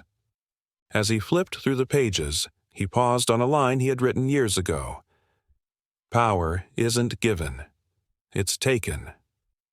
The words had been his mantra, the foundation of everything he had built. But now, faced with the reality of Gabriel's strength, Damien wondered if he had misunderstood their meaning. He closed the notebook and leaned back, his gaze fixed on the shadows dancing along the walls. The Iron Fangs would reorganize, they would train, and they would fight. But for the first time, Damien allowed himself to question whether it would be enough. Gabriel parked his car on the edge of a sprawling grassland as the sun began to dip below the horizon. The day had been long, and the solitude of the open field called to him like a balm for his weary mind. He stepped out, the cool evening air brushing against his skin, and stretched, feeling the stiffness in his shoulders ease slightly. The vast expanse before him stretched endlessly, bathed in hues of gold and crimson as the fading light painted the world in fleeting brilliance. He walked a short distance from the car, finding a gentle incline overlooking the fields. Sitting down, he let the weight of recent events settle in his chest. The quiet was a welcome change, the kind that allowed him to think without the sharp edge of survival pressing against him. Gabriel's thoughts drifted back to his years in the military, where moments like this had been rare and cherished. He remembered long nights spent in the silence of foreign deserts, the camaraderie of his unit keeping them grounded amid chaos. But those memories, while comforting, were stained with loss. The faces of friends he had failed to save haunted him still, their voices echoes in the recesses of his mind. The crunch of gravel behind him broke his reverie. Gabriel turned his head to see Leo approaching, his steps hesitant but deliberate. The young biker stopped a few feet away, uncertainty written on his face. "You've got a knack for showing up unannounced," Gabriel said, his tone light but firm. Leo offered a sheepish smile. "I wasn't sure if you'd still be here. I needed to talk." Gabriel gestured to the patch of grass beside him. "Sit." Leo hesitated briefly before lowering himself to the ground. The two sat in silence for a moment, the vastness of the field stretching out before them. "What's on your mind?" Gabriel asked finally, breaking the stillness. Leo glanced at him, then back at the horizon.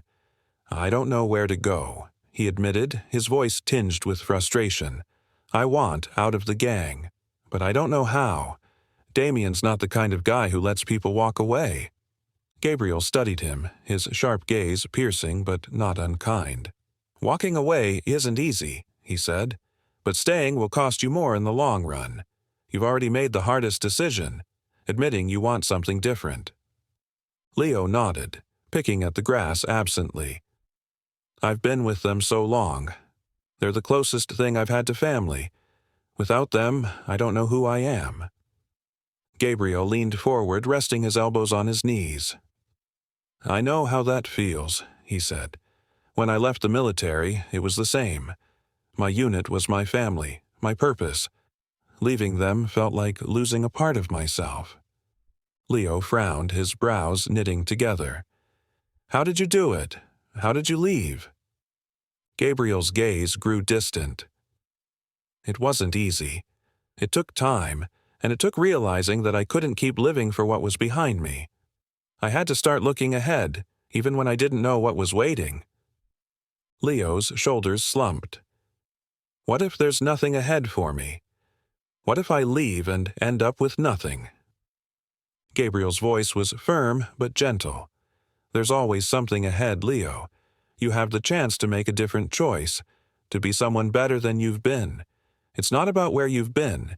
It's about where you're going." Leo was quiet for a long moment, the weight of Gabriel's words settling on him. The stillness of the moment allowed him to think, to really consider what he wanted and whether he had the courage to pursue it. Finally, he spoke, his voice barely above a whisper. "Damien won't just let me go. He'll come after me." Gabriel nodded. "Probably, but you don't have to face him alone." Leo turned to him, surprise flickering in his eyes. "Why would you help me?" Gabriel's expression softened. "Because someone helped me once. And because I see something in you, Leo. You're better than the life you're living. You just need to believe that." The two sat in companionable silence as the last rays of sunlight disappeared, replaced by the soft glow of the rising stars. For the first time in what felt like forever, Leo felt a glimmer of hope, a fragile but persistent light cutting through the darkness of his doubts. As the evening deepened, Gabriel stood, brushing off his hands. "Come on," he said, offering a hand to Leo. "You've got a long road ahead. Might as well get started." Leo hesitated, looking at the hand offered to him. For a moment, his fear and uncertainty threatened to hold him back, but then he reached out, grasping Gabriel's hand firmly. As he stood, he felt a weight lift from his shoulders, a weight he hadn't even realized he'd been carrying. Together, they walked back to the car, the open road waiting to guide them toward an uncertain future. But for the first time, Leo didn't feel trapped by the unknown. He felt free. The Iron Fangs were restless as they gathered in a dilapidated barn on the edge of town. The faint glow of moonlight seeped through the wooden slats, casting uneven shadows across the space. Damien stood at the center, his arms crossed, his expression as sharp as the tension in the air. His gang, now a fraction of what it once was, waited for him to speak, their silence laced with unease. "We need more," Damien began, his voice cutting through the murmurs. "If we're going to take down Gabriel, we can't do it alone." A ripple of unease spread through the room. The Iron Fangs had always prided themselves on self-reliance, a gang that answered to no one. The suggestion of bringing in outsiders felt like an admission of weakness. Damien's jaw tightened as he caught the skeptical glances exchanged among his crew. Ron, leaning against a wooden post, his arms crossed, raised an eyebrow. "Who are you thinking of, Damien? And don't tell me it's those lunatics from the south." Damien's gaze shifted to Ron, his tone cold and deliberate. "The jackals." The room erupted in whispers and muted protests. Even among the Iron Fangs, the jackals were notorious. Mercenaries without loyalty, known for their brutal efficiency and unpredictable nature. Aligning with them was akin to making a deal with the devil. "You've lost your mind," Ron said, stepping forward. "The jackals don't work with anyone unless there's something in it for them. And even if they do, they'll turn on you the second it suits them." Damien's glare silenced Ron's objections. "We don't have a choice. Gabriel isn't just another rival. He's systematically dismantling us, and if we don't adapt, we're finished. The jackals are our best shot at leveling the playing field."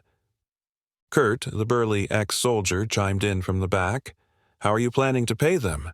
They're not exactly the type to take IOUs." "We'll find the money," Damien said, dismissive. What matters is getting them on our side. Once Gabriel is out of the picture, we'll be back on top. The jackals won't stick around after that." Ron shook his head, his frustration evident. "You're gambling with fire, Damien. The jackals don't just leave when they're done. They take what they want, and if that includes what's left of us, they won't hesitate." "And what's your alternative?" Damien snapped. "Wait for Gabriel to finish us off? If you've got a better idea, I'm all ears." Ron's silence spoke volumes. The rest of the gang exchanged uncertain looks, but no one voiced further objections. Damien saw their reluctance but knew they had little choice. The Iron Fangs were cornered, and desperate times called for desperate measures. "I've already contacted them," Damien said. "They'll be here tomorrow night. Kurt, you're in charge of prepping the crew. Everyone needs to be armed and ready. If the jackals smell weakness, they'll exploit it." Kurt nodded, though his expression was grim. "Got it." As the gang dispersed, Damien remained in the barn, his thoughts heavy. He knew the risks of dealing with the jackals, but he also knew the stakes. Gabriel wasn't just a threat to his pride, he was a threat to the Iron Fang's very existence. Damien was willing to gamble everything to protect what he'd built, even if it meant inviting chaos into their ranks. The next evening, the jackals arrived. A convoy of black SUVs rumbled down the dirt road, their engines growling like predators.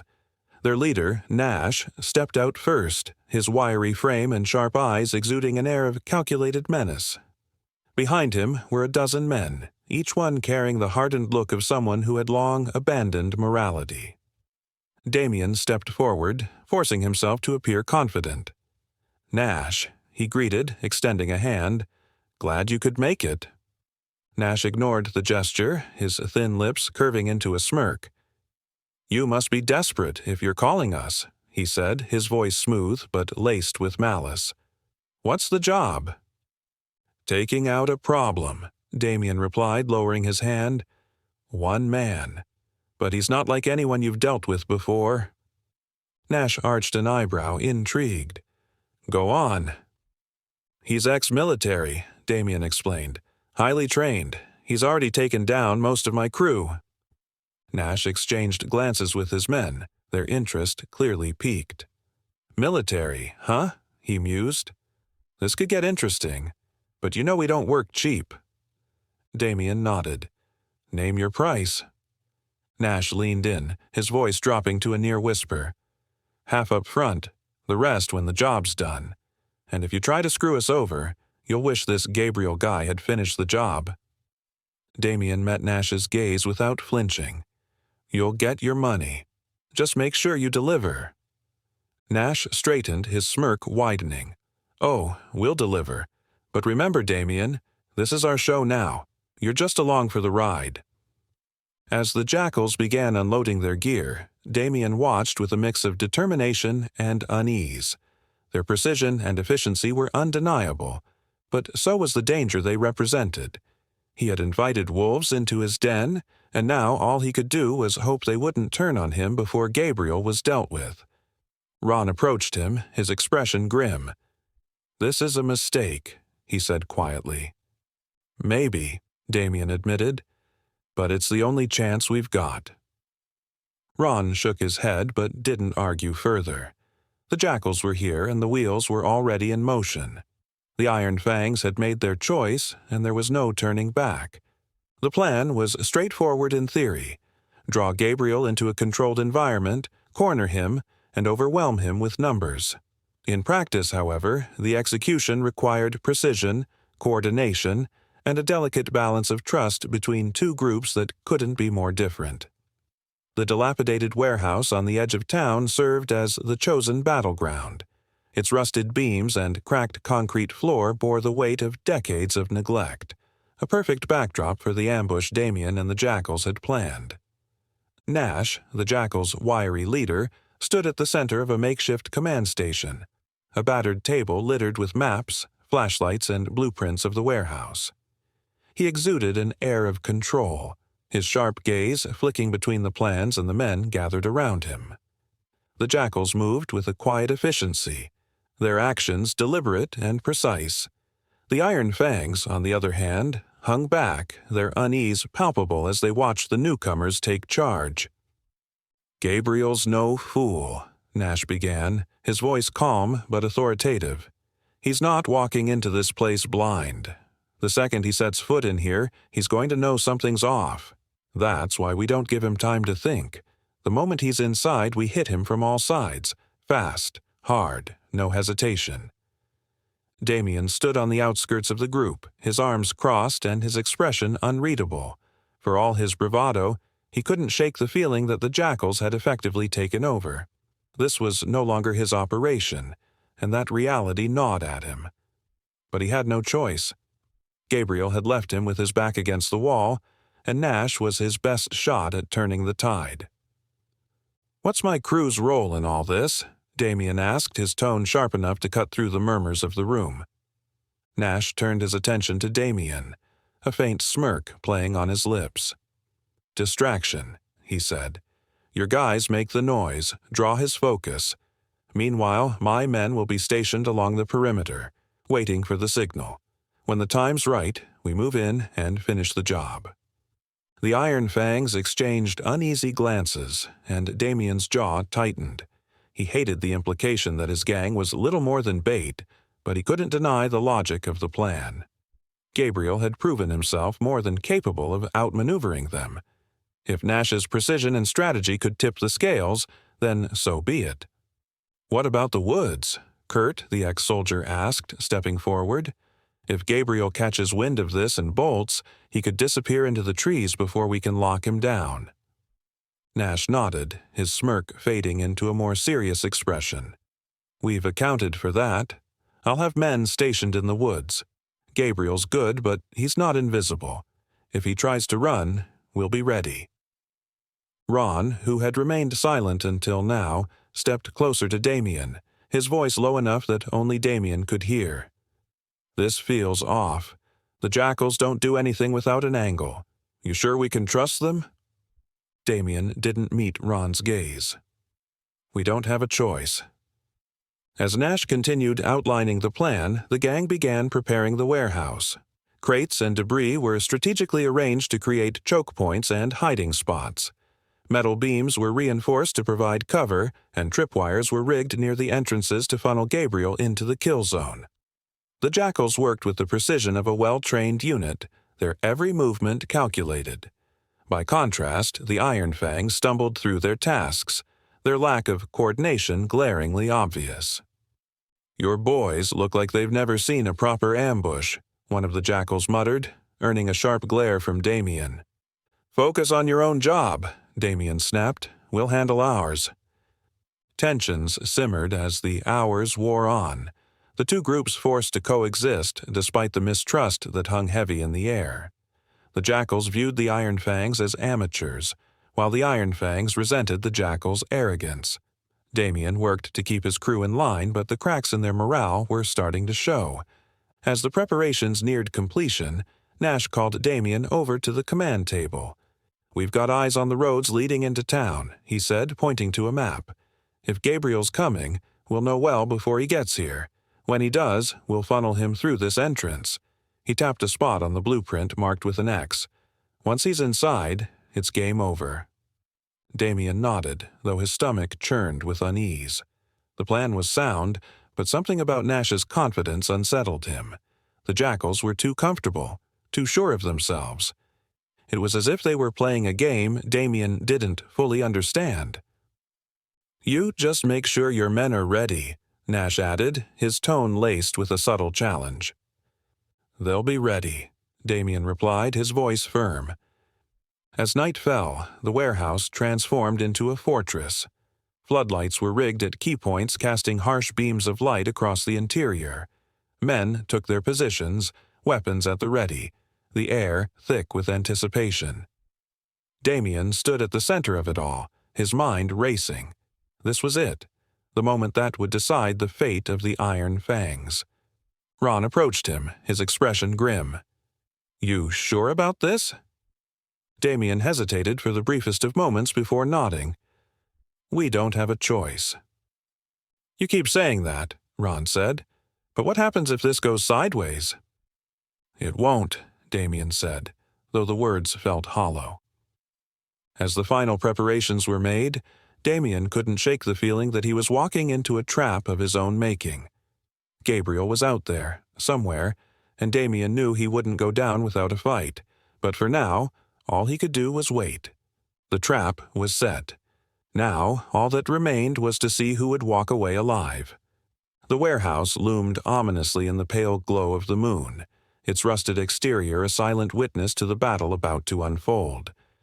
Inside, the tension was suffocating, the quiet hum of anticipation broken only by the occasional creak of the building's aging structure. Floodlights illuminated the space in stark white, casting sharp shadows across the crates and debris scattered on the concrete floor. The Iron Fangs and the Jackals were in position, every man tense and alert. The Jackals manned the upper walkways, their rifles aimed at the entrances. On the main floor, the Iron Fangs stood ready, their unease evident in their fidgeting movements. Damien, stationed near the center, radiated a simmering rage barely contained by his attempts at composure. Nash, the Jackal's leader, leaned casually against a stack of crates, his smirk suggesting he viewed the impending confrontation as more entertainment than danger. "He'll come," Nash said, his voice calm but firm, cutting through the oppressive silence. "Gabriel's not the type to leave loose ends." Damien's fists clenched at his sides. "He's late." "He's careful," Nash corrected. "That's what makes him dangerous." Damien gritted his teeth but said nothing. He hated relying on Nash and his mercenaries, hated the way they took control of his operation, but desperation left him no choice. Gabriel had dismantled his gang piece by piece, and this was his last chance to end it. The faint crunch of gravel outside froze everyone in place. The men stationed near the perimeter tensed, their fingers tightening on their triggers. Damien exchanged a glance with Nash, who gave a single nod.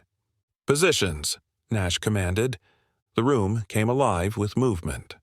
The Jackals adjusted their aim, their precision and coordination a stark contrast to the Iron Fang's nervous shuffling.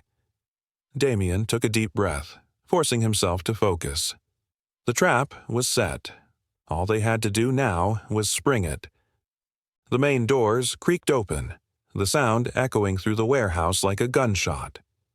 Gabriel stepped inside, his figure silhouetted against the moonlight. He moved with measured calm, his sharp gaze sweeping across the room. Every step he took was deliberate, his body language betraying none of the tension he must have felt. "Damien," Gabriel called out, his voice steady and commanding. "You don't have to do this. Walk away while you still can." Damien's lips curled into a snarl. "You don't get to come in here and dictate terms, Gabriel.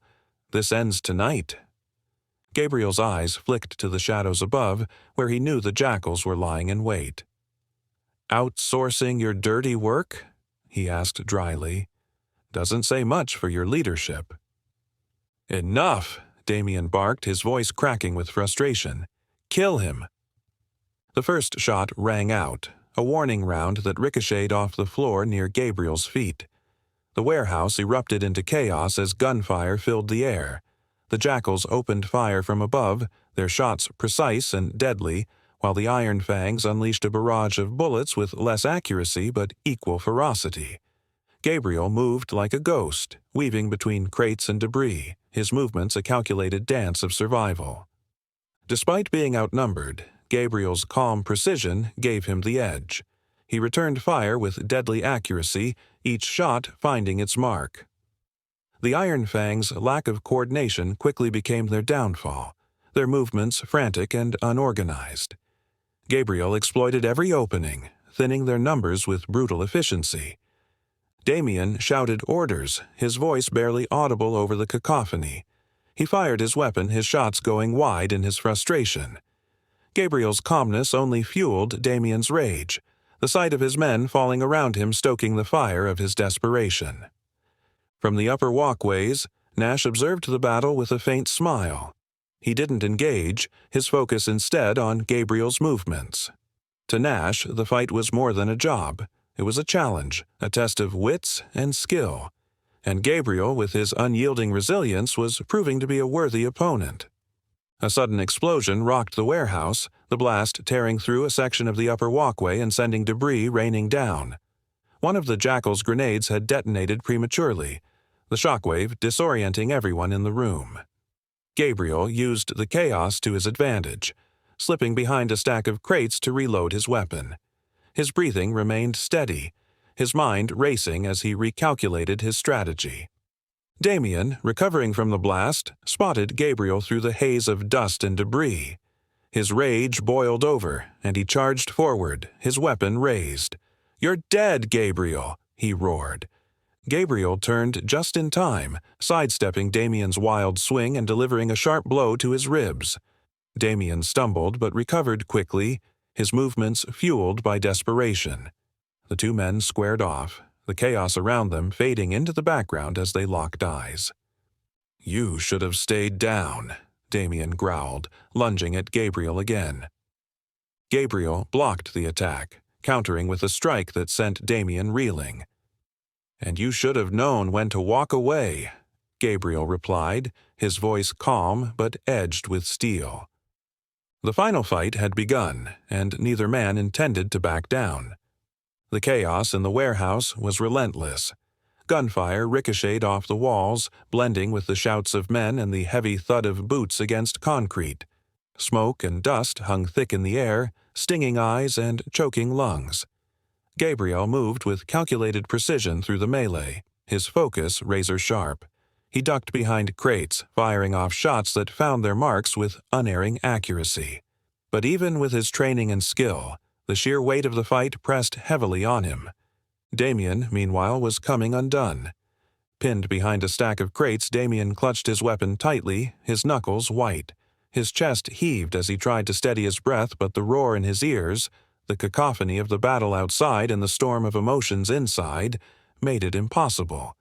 Anger, frustration, fear, all of it churned together, threatening to consume him. "This wasn't supposed to go like this," Damien muttered under his breath. His fist slammed against the crate beside him, the dull thud lost in the chaos. He had gambled everything on this fight. His reputation, his gang, his pride. Now it was slipping through his fingers, and there was nothing he could do to stop it. From his vantage point, Damien could see Gabriel moving like a ghost across the warehouse floor. Every step was measured, every shot deliberate.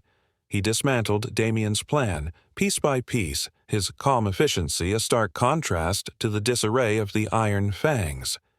Damien's men were falling apart, their movements frantic and uncoordinated. Even the Jackals who had promised precision and dominance were struggling to contain Gabriel. Ron crouched next to Damien, his face grim. "We're losing," he said flatly. "We're not losing," Damien snapped, though his voice lacked conviction. "We just need to—" He stopped himself, unable to finish the sentence. Deep down, he knew Ron was right. Gabriel was unstoppable, a force of nature against which all their efforts were crumbling. Ron's gaze hardened. "You're pushing this too far. We've lost too many already. It's over." "No," Damien growled, shaking his head. "It's not over. Not until he's dead." Ron didn't reply. His silence was more damning than any argument he could have made. Damien clenched his fists, his nails digging into his palms. He had built the iron fangs from nothing, clawed his way to the top through sheer force of will. To lose to Gabriel was unthinkable. But as he surveyed the battlefield, he couldn't ignore the truth. His gang was in shambles, his men falling one by one. The Jackals, whom he had relied on to turn the tide, were pulling back, their confidence faltering. Nash was nowhere to be seen, and Damien couldn't shake the feeling that the mercenary leader had already decided the fight wasn't worth it. "Damien," Ron said quietly, "this is it. You need to make a choice. Do we die here, or do we cut our losses and walk away?" The words hit Damien like a blow. Walk away from Gabriel, from everything he had fought for.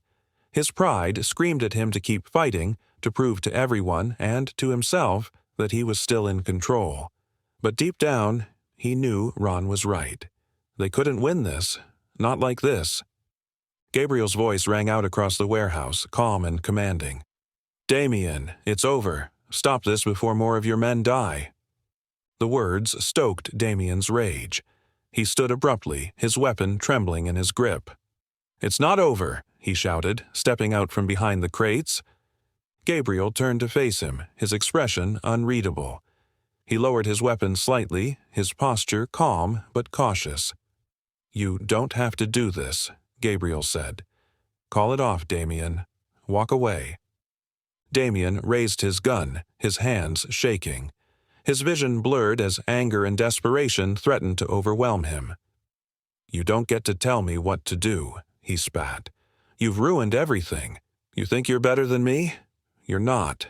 You're just—" His voice faltered, the weight of his words crashing down on him. Gabriel took a step closer, his voice steady and measured. "This isn't about me, Damien. It's about you. Look around. Is this what you wanted? Is this what you fought for?" Damien's eyes darted around the warehouse. The bodies of his men in the jackals littered the floor, the air thick with smoke and despair. His gang, his family, was in ruins. He had led them into this, blinded by his own pride and desperation. His grip on the gun faltered, his arms trembling under the weight of his emotions. I didn't mean for it to be like this," Damien whispered, his voice barely audible. "It doesn't have to end this way," Gabriel said, his tone softening. "Put the gun down. Walk away." For a moment it seemed Damien might listen. His weapon lowered slightly, his expression conflicted. But then a gunshot rang out from across the room, shattering the fragile moment. The bullet missed Gabriel by inches, striking the crate behind him. Damien flinched, the sound jolting him back into the chaos. Gabriel reacted instantly, disarming Damien in a swift motion. The gun clattered to the ground, and before Damien could react, Gabriel had him pinned against the wall. "It's over," Gabriel said, his voice low and firm. "Call off your men." Damien stared at him, his chest heaving. His pride warred with his reason, the two forces tearing him apart. Finally, his shoulders slumped, the fight draining out of him. "Stand down," he muttered, his voice hoarse. "Everyone, stand down." The order rippled through the warehouse, the remaining Iron Fangs and Jackals hesitating before lowering their weapons. The gunfire ceased, leaving an eerie silence in its wake. Gabriel released Damien and stepped back. Damien slumped against the wall, his eyes fixed on the ground. He had lost everything. And for the first time, he felt the full weight of what that meant. The warehouse was eerily silent, the echoes of gunfire replaced by the heavy stillness of defeat. The acrid scent of gunpowder lingered in the air, mingling with the metallic tang of blood. The dim light filtering through the cracks in the walls cast long shadows over the wreckage, broken crates, spent shell casings, and the motionless bodies of those who hadn't survived. The battle was over, but its consequences loomed heavy over everyone who remained. Gabriel stood near the center of the warehouse, his breath steady but his mind sharp, cataloging every detail of the carnage. His eyes swept across the room, noting the Iron Fangs who slumped against walls, clutching wounds, and the Jackals who moved with cold efficiency, gathering their gear. The tension that had filled the air during the fight had not dissipated. It had only shifted, becoming a heavy, oppressive weight pressing down on everyone. Damien sat on the floor against a wall, his head in his hands. He looked utterly defeated, his shoulders slumped, his weapon discarded at his side. He had always carried himself with an air of invincibility, of unshakable confidence. Now he was just a man who had lost everything, his gang, his power, and his pride. For the first time, he truly looked broken. Ron knelt beside him, his voice low but firm. "Damien," he said, the single word carrying a lifetime of meaning. "It's done. There's nothing left to fight for." Damien didn't respond immediately. When he finally looked up, his eyes were bloodshot, filled with something deeper than anger, something closer to despair. "I thought I could fix this," he murmured, his voice barely audible. "I thought if I could just beat him." "You were wrong," Ron said bluntly, "and it cost us everything." Gabriel watched the exchange from a distance, his expression unreadable.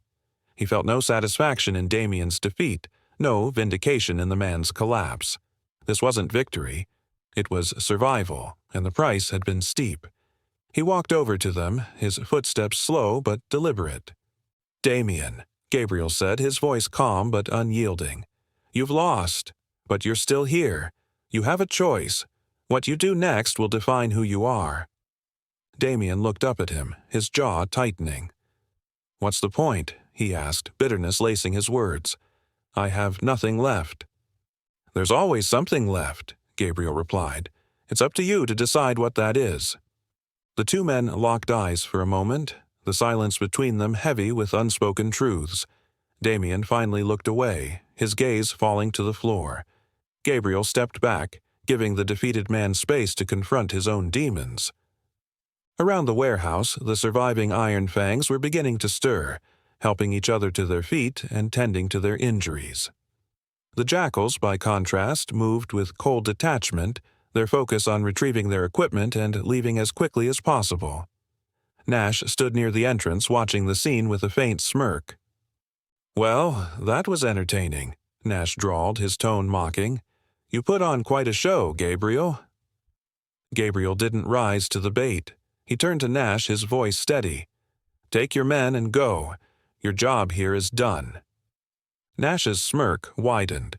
"Always so serious. Fine, we'll leave. But remember, Gabriel, next time, you won't have the luxury of being on the same side as us." Gabriel's eyes narrowed. There won't be a next time. Nash chuckled, motioning for his men to follow. The Jackals filed out of the warehouse, their departure as quiet and unsettling as their arrival had been. The tension eased slightly as they disappeared into the night, but the weight of what had transpired remained. Gabriel turned back to the Iron Fangs. Many of them avoided his gaze, their earlier bravado replaced with uncertainty and shame. He addressed them not as enemies, but as men standing at a crossroads. "You don't have to follow this path anymore," Gabriel said. "This doesn't have to define you." Some of the bikers exchanged uneasy glances, while others stared blankly at the ground. Gabriel knew he couldn't force them to change, but he hoped his words would plant a seed. The rest would be up to them. Leo emerged from behind a stack of crates, his face pale but his steps steady. He approached Gabriel cautiously, his voice hesitant. "What happens now?" he asked. Gabriel regarded him for a moment before replying. "Now, you decide who you want to be. You've already started down a different path. Keep going." Leo nodded, his jaw tightening with resolve. "I don't want to go back to that life. I want to be better." "Then be better," Gabriel said. "But remember, it's not enough to want it. You have to work for it every day." Leo held Gabriel's gaze, a flicker of hope igniting in his eyes. Gabriel placed a hand briefly on Leo's shoulder, a gesture of reassurance before stepping away. He had done what he could for the young man. The rest was in Leo's hands. As the first light of dawn began to creep through the cracks in the warehouse walls, Gabriel made his way toward the exit. The cool morning air greeted him as he stepped outside, the quiet stillness of the world a stark contrast to the chaos he was leaving behind. He paused, taking a deep breath, letting the fresh air fill his lungs. Behind him, the warehouse stood as a silent monument to pride, violence, and the cost of both. Gabriel didn't look back as he walked to his car. The road stretched out before him, uncertain and endless, but for the first time in a long while, he felt ready to face it. The open road stretched endlessly before him, the golden morning sun casting long shadows over the asphalt. Gabriel's car hummed steadily along the highway, the rhythmic sound of the engine the only noise accompanying his thoughts. The countryside blurred past him in shades of green and gold, a stark contrast to the chaos and bloodshed he had left behind at the warehouse. Though the road ahead was quiet, Gabriel's mind was anything but. The events of the previous night replayed in fragmented flashes. Damien's desperation, the Iron Fang's collapse, and the quiet moments of reckoning in the aftermath. Gabriel had seen plenty of battles, but this one had felt different. The scars it left weren't just on the bodies of the fallen. They were etched into the souls of those who had survived. He reached over and turned on the radio, the crackle of static filling the car for a moment before it settled on a soft melody. It was an old tune, something slow and wistful, and it matched his mood perfectly. He let the music wash over him, its gentle rhythm offering a reprieve from the silence of his own thoughts. The road had always been a place of solace for Gabriel. It offered the illusion of escape, the sense that by moving forward, he could leave the weight of the past behind him. But he knew better. The past didn't disappear. It lingered, reshaping itself into memories, lessons, and regrets. As the miles ticked by, Gabriel's thoughts turned to the people he had encountered on this journey. Damien, broken by his own pride and desperation. Leo, a young man caught in a life he didn't want but didn't know how to leave. Nash, a mercenary who thrived in chaos. They were all products of a world that demanded survival at any cost. Gabriel understood that world too well. He had lived in it, fought for it, and carried its burdens on his shoulders. A small roadside diner came into view, its neon sign flickering weakly in the daylight. Gabriel's stomach growled, a reminder that he hadn't eaten since the previous day.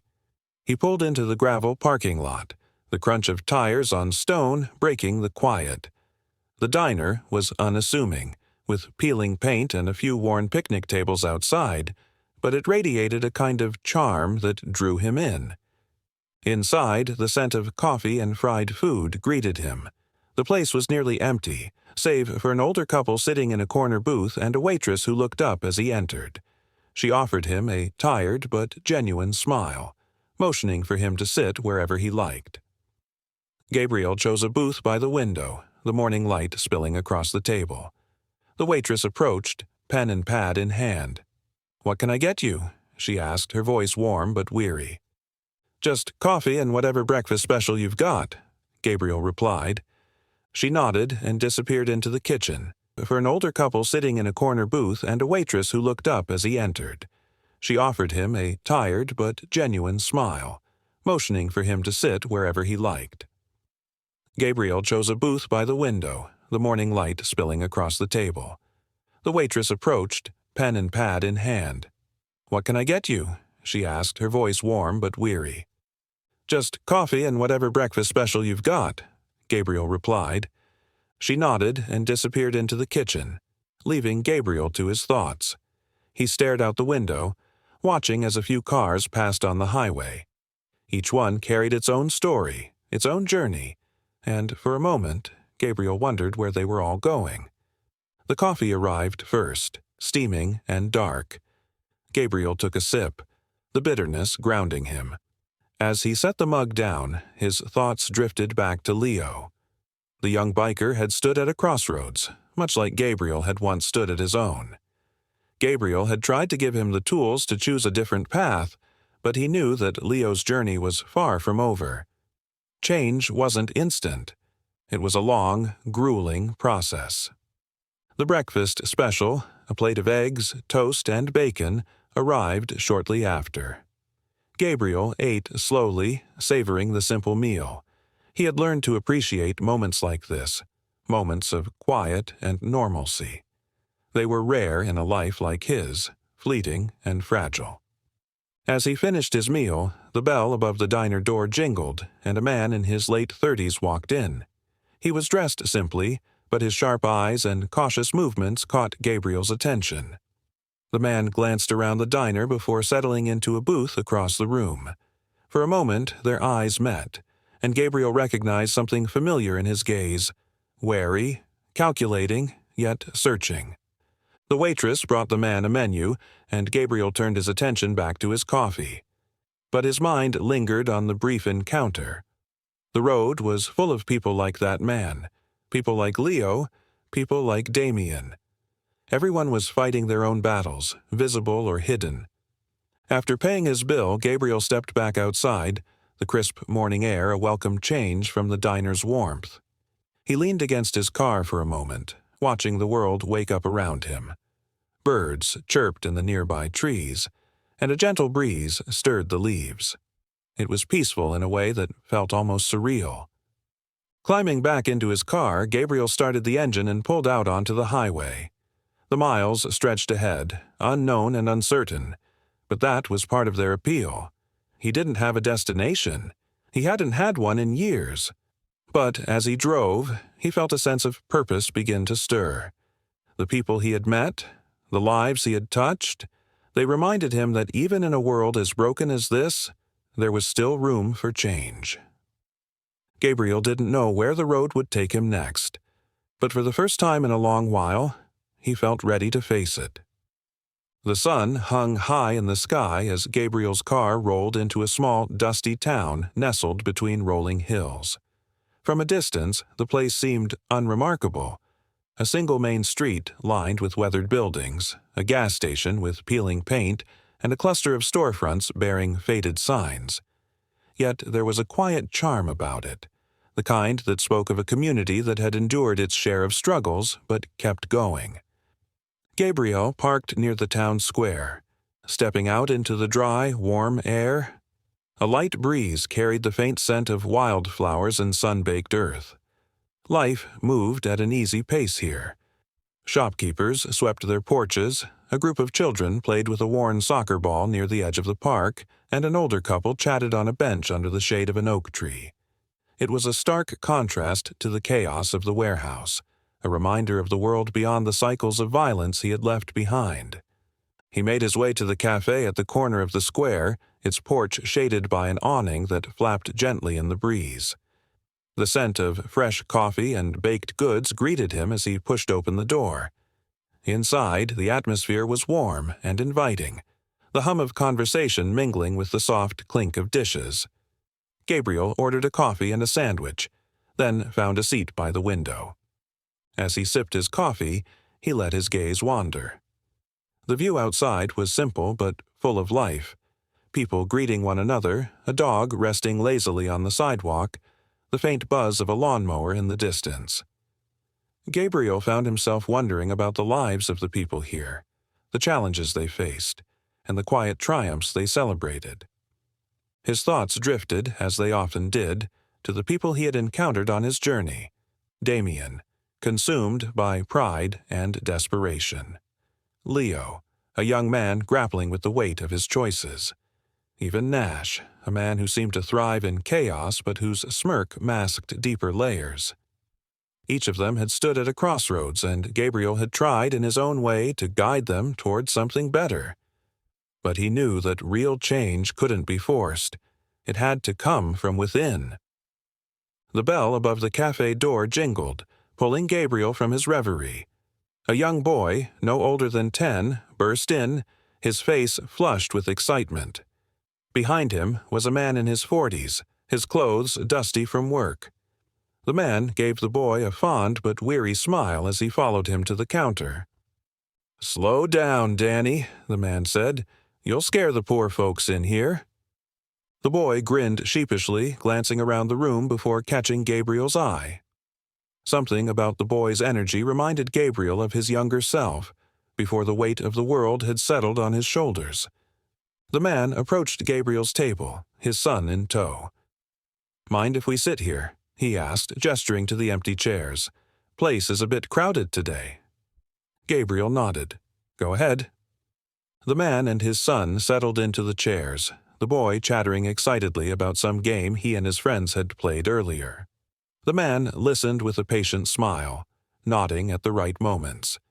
Gabriel couldn't help but be struck by the quiet bond between them, the kind of connection he had rarely seen in his own life.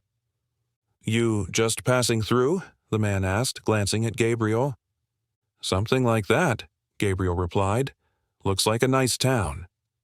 "It is," the man said. "Quiet, good people mostly. Not much happens here, but maybe that's a good thing." Gabriel nodded, his gaze drifting back to the window. "Sometimes quiet is exactly what you need." The man studied him for a moment, his expression thoughtful. "You look like someone who's seen his share of noise." Gabriel chuckled softly. "More than enough." They fell into a companionable silence, the boy finishing his story and turning his attention to the sandwich his father had ordered for him. Gabriel watched the pair, a faint sense of longing stirring in him. He had always been a drifter, moving from one place to the next, never staying long enough to build connections. But moments like this, simple, human moments, reminded him of what he had lost and what he might still have a chance to find. As the boy and his father finished their meal and rose to leave, the man extended a hand to Gabriel. "Name's Tom. If you're sticking around for a bit, stop by the hardware store. It's mine. I'll set you up with whatever you need." Gabriel shook his hand. "Thanks, Tom. I'll keep that in mind." With a final wave, Tom and his son left the cafe, the bell jingling softly as the door closed behind them. Gabriel watched them go, their figures disappearing into the sunlit square. He sat there for a while longer, sipping his coffee and letting the quiet atmosphere seep into him. Eventually he stood, leaving a few bills on the table. Outside, the sun had climbed higher, its warmth wrapping around him as he stepped into the square. Gabriel didn't know how long he would stay in this town, but for the first time in a long while, he felt no rush to leave. The road would always be there, stretching endlessly into the horizon. But for now, he would let the quiet teach him something he had almost forgotten, the value of stillness and the possibility of redemption. As he walked toward his car, a faint smile tugged at the corners of his lips. He had no idea where the journey would take him next, but he felt a flicker of hope, small but steady, like a candle in the dark. The weight of defeat hung heavily on Damien as he sat alone in a dimly lit motel room on the outskirts of a forgotten town. The faint hum of a neon sign outside flickered through the thin curtains, casting uneven shadows across the peeling wallpaper. The room smelled of stale smoke and cheap cleaner, an oppressive reminder of how far he had fallen. The iron fangs were gone, scattered and broken. The gang he had built with his blood, sweat, and determination no longer existed. Most of his men had walked away after the warehouse debacle, their faith in him shattered. The jackals had left too, taking their payment and whatever scraps of pride Damien had managed to hold on to. Now, there was nothing. No plans, no power, no purpose. Just the suffocating silence of failure. On the small table by the window sat a half-empty bottle of whiskey and a worn notebook. The notebook was a relic from Damien's early days, filled with scribbled plans, gang rosters, and the ideals that had once driven him. He hadn't opened it in years. It was a relic of who he used to be, of the vision he'd had before ambition twisted it into something darker. With a heavy sigh, Damien reached for the notebook. His fingers brushed over the frayed edges of the cover as he flipped it open to the first page. The words scrawled there, written in his younger hand, were faded but still legible. Power isn't given. It's taken. The phrase had been his mantra, the foundation of everything he had built. But now, as he stared at it, he felt a pang of something he hadn't felt in years. Shame. That philosophy had driven him to the top, yes, but it had also blinded him to the cost. Power taken without purpose, without accountability, had left nothing but destruction in its wake. For hours, Damien sat in that chair, flipping through the pages of the notebook. The entries were a time capsule of his rise, his triumphs, his losses, his relentless pursuit of control. Each word brought back memories, some sharp and painful, others tinged with bittersweet nostalgia. He saw the names of men who had followed him without question, many of whom were now gone. He saw the plans he had made, the risks he had taken, and the lies he had told himself to justify it all. By the time he closed the notebook, the sun had begun to rise, its soft light filtering through the curtains. Damien rubbed his temples, his mind racing. For the first time, he asked himself the question he had avoided for years. What now? The knock at the door startled him. Damien hesitated, his hand hovering near the edge of the table. "Who is it?" he called out, his voice hoarse. "It's Ron," came the familiar voice from the other side. Damien sighed, standing slowly. He unlocked the door and opened it to find Ron standing there, looking as tired and worn as Damien felt.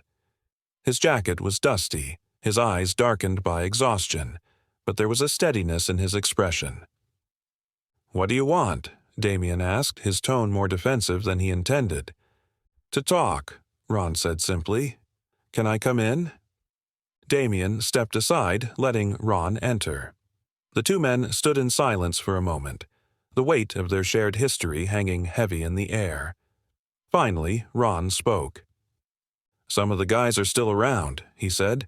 "Not many, but enough. They're lost, Damien. They don't know what to do without the fangs. And honestly, neither do I." Damien sank back into the chair by the window. "There's nothing left, Ron. The fangs are done." "Maybe the fangs are," Ron agreed, "but you're not. They followed you because they believed in you, because you gave them something to believe in. That doesn't have to end just because the gang's gone." Damien let out a bitter laugh. "Believe in what? I'm the reason we're here. I let my pride get in the way, and it cost us everything." Ron pulled up a chair and sat across from him. "Yeah, you screwed up. Big time. But you're still breathing, Damien. And as long as you're alive, you've got a chance to make things right." Damien looked at him, the words sinking in. "You think they'd even listen to me after everything?" "They will," Ron said firmly, "but only if you show them you've changed. You've got to lead differently this time. Not with fear, not with power, but with purpose." Damien leaned back, his gaze drifting to the notebook on the table. Could he change? Could he rebuild something better from the ashes of his mistakes? The idea felt impossible, but a small part of him, the part that had once dreamed of creating something meaningful, began to stir. "What would that even look like?" Damien asked, his voice quiet. "Start small," Ron said. "Reach out to the ones who are still around. Talk to them, really talk to them. Show them that you're not the same guy who led them into that mess. And this time, build something that lasts, something worth following." Damien nodded slowly. It wasn't much of a plan, but it was a start. And for the first time in a long while, he felt the faint stirrings of hope. As Ron stood to leave, he placed a hand on Damien's shoulder. "You can do this," he said. "You've got what it takes. You just need to believe it." After Ron left, Damien sat alone in the quiet room, the notebook still open on the table. He flipped to a blank page, picked up a pen, and began to write. Not plans for power, not schemes for control, but a vision for something new, something better. The road to redemption wouldn't be easy. It would be long, and it would require him to confront the darkest parts of himself. But Damien was ready to take the first step. The days that followed Damien's decision to rebuild were slow and uncertain.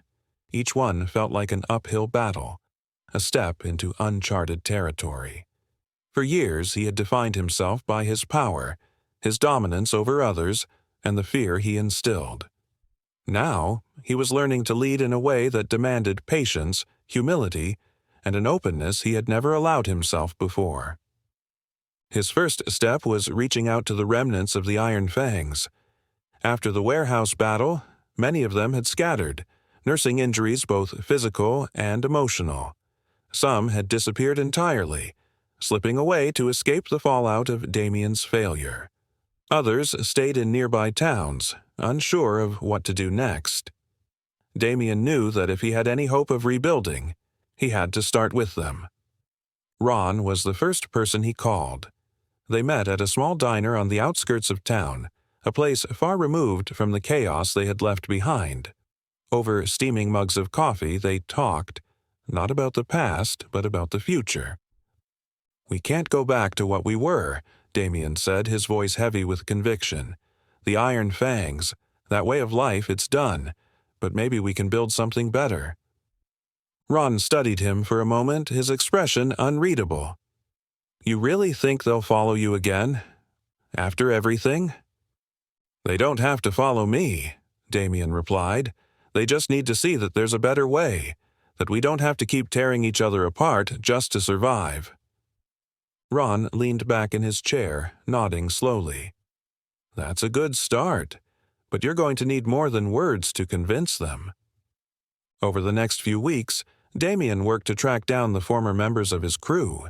He started with the ones he knew best, those who had been with him since the early days. He visited their homes, called their phones, and met them in bars and back alleys. Some refused to talk to him, their anger and betrayal still fresh. Others listened but remained skeptical, unwilling to believe that Damien had truly changed. But there were a few, just a few, who were willing to give him a chance. One of them was Kurt, the ex-soldier who had been Damien's tactical advisor during the warehouse fight. Damien found him working at a construction site on the edge of town, his once imposing frame now hunched under the weight of exhaustion. "What do you want, Damien?" Kurt asked, wiping sweat from his brow as he eyed his former leader warily.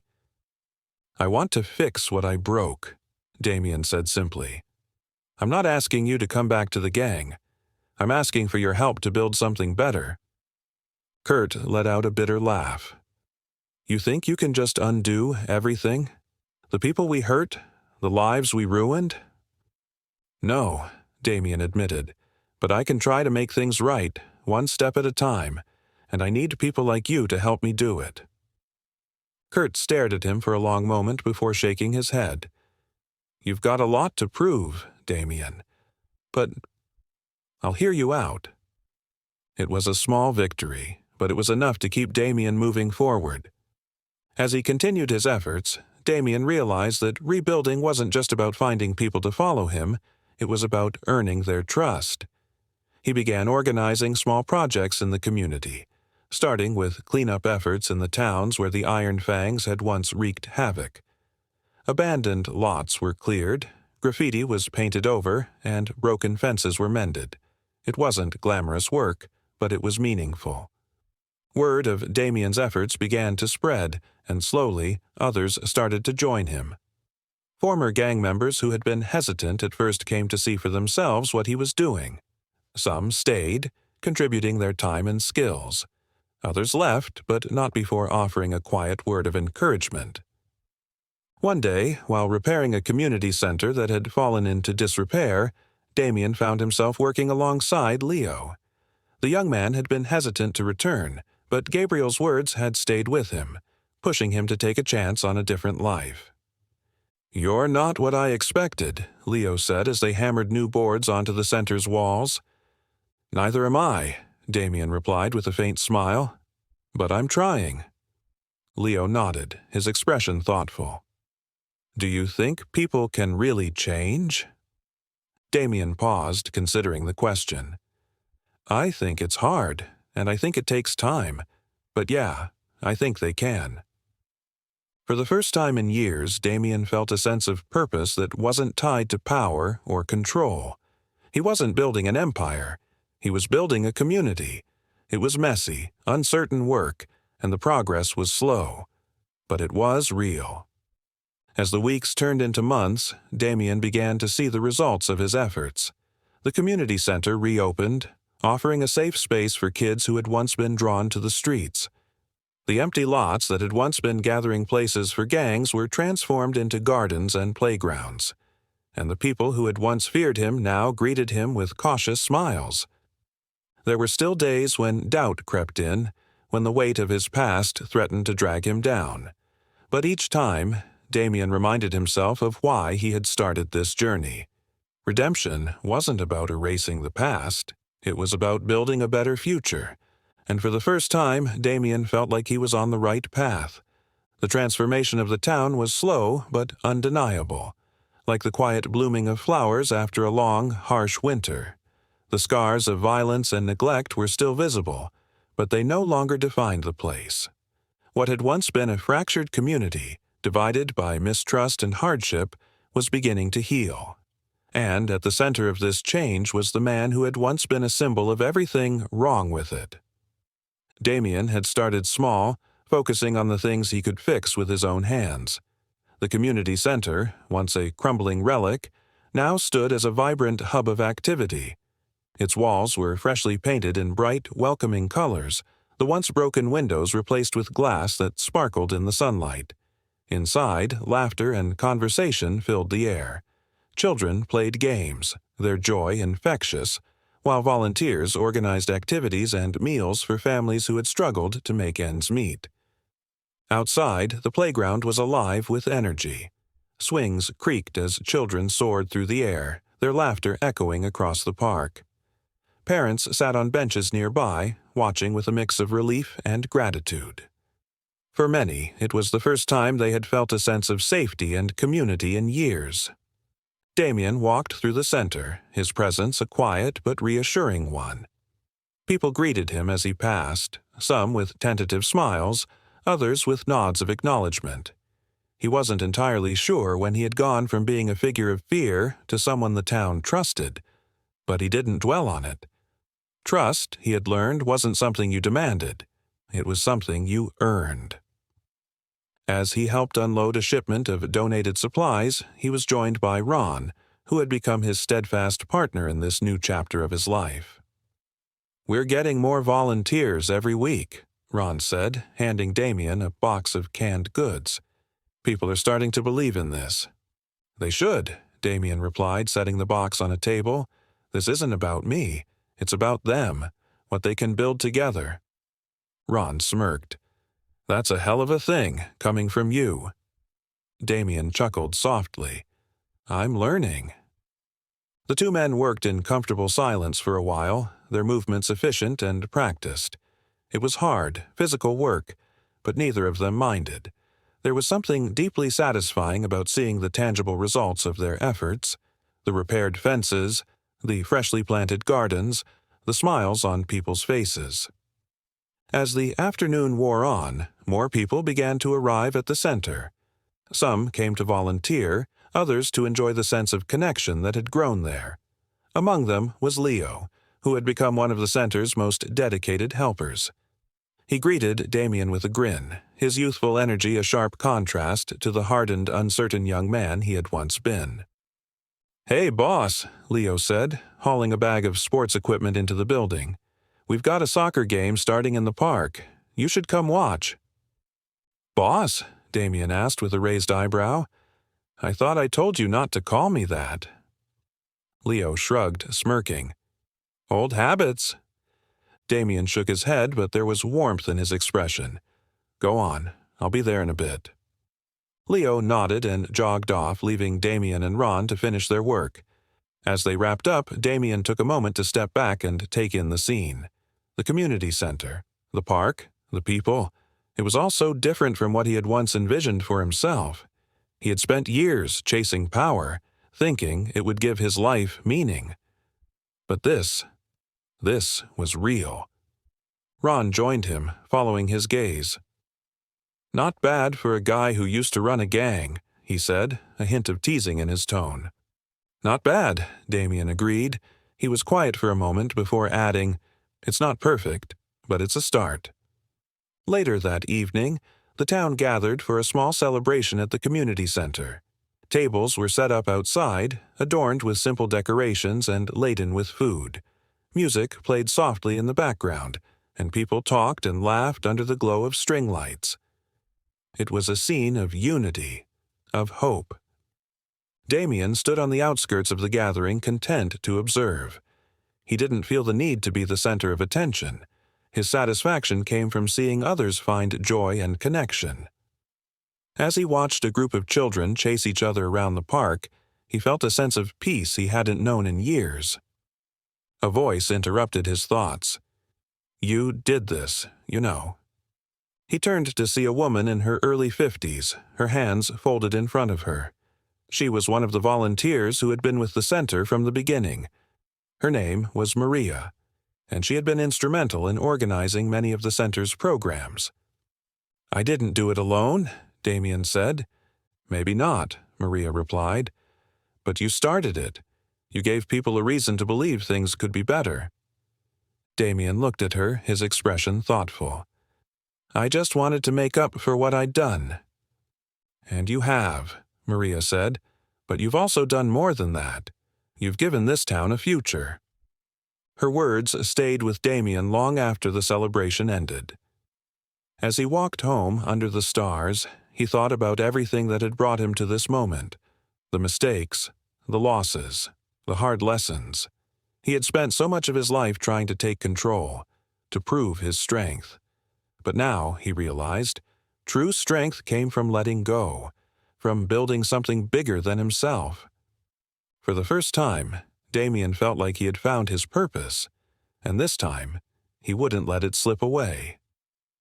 The road stretched ahead, long and winding as Gabriel drove through the familiar terrain of his past. The sky above was a patchwork of soft blues and whites, the kind of serene day that seemed at odds with the weight in his chest. He had traveled countless miles over the years, fought battles both external and internal, and yet this journey felt different.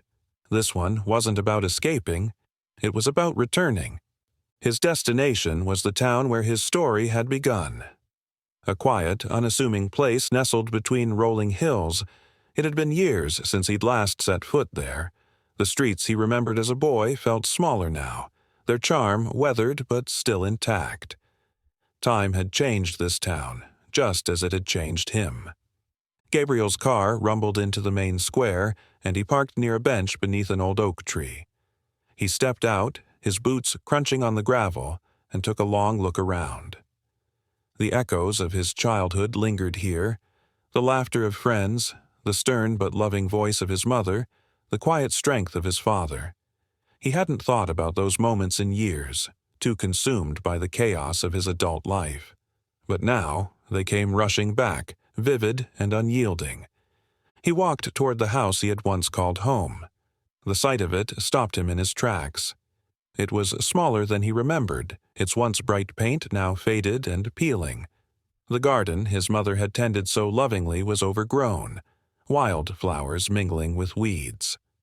A "For Sale" sign stood crookedly in the front yard, its edges weathered by time. Gabriel hesitated before stepping onto the porch. The creak of the wooden boards under his weight was a sound that tugged at something deep inside him. He reached for the doorknob, but the door was locked. Of course it was. This house hadn't been his for years. Still, he stood there for a long moment, his hand resting on the cool metal, memories washing over him like a tide. The diner in town was almost exactly as he remembered it. A few new faces worked behind the counter, but the same worn stools lined the bar, and the aroma of freshly brewed coffee filled the air. Gabriel slid onto one of the stools, nodding at the waitress who came to take his order. "What can I get you?" she asked, her pen poised over a small notepad. "Just coffee," Gabriel replied. "Black." She nodded and moved away, leaving him to survey the room. A few older men sat in a corner booth, their voices low as they talked about weather and politics. A young couple occupied a table by the window, their hands intertwined as they shared a plate of fries. The scene was simple, ordinary, and yet it felt profound to Gabriel. When the coffee arrived, he wrapped his hands around the warm mug, letting the heat seep into his fingers. He sipped it slowly, savoring the moment. This was a place where time moved differently, where life wasn't dictated by chaos or conflict but by the gentle rhythms of the everyday. As he sat there, the bell above the diner door jingled, and an older man entered. Gabriel recognized him immediately, Mr. Harlan, his high school history teacher. The years had aged him, but his sharp eyes and steady demeanor were unchanged. Harlan spotted Gabriel and hesitated for a moment before walking over. "Gabriel," he asked, his voice tinged with disbelief, "is that you?" Gabriel stood, offering a small smile. "It's me, Mr. Harlan. It's been a while." Harlan shook his hand firmly, his expression a mix of surprise and warmth. "I'll say, last I heard you were off in the military. Made quite a name for yourself, didn't you?" Gabriel shrugged. "Something like that."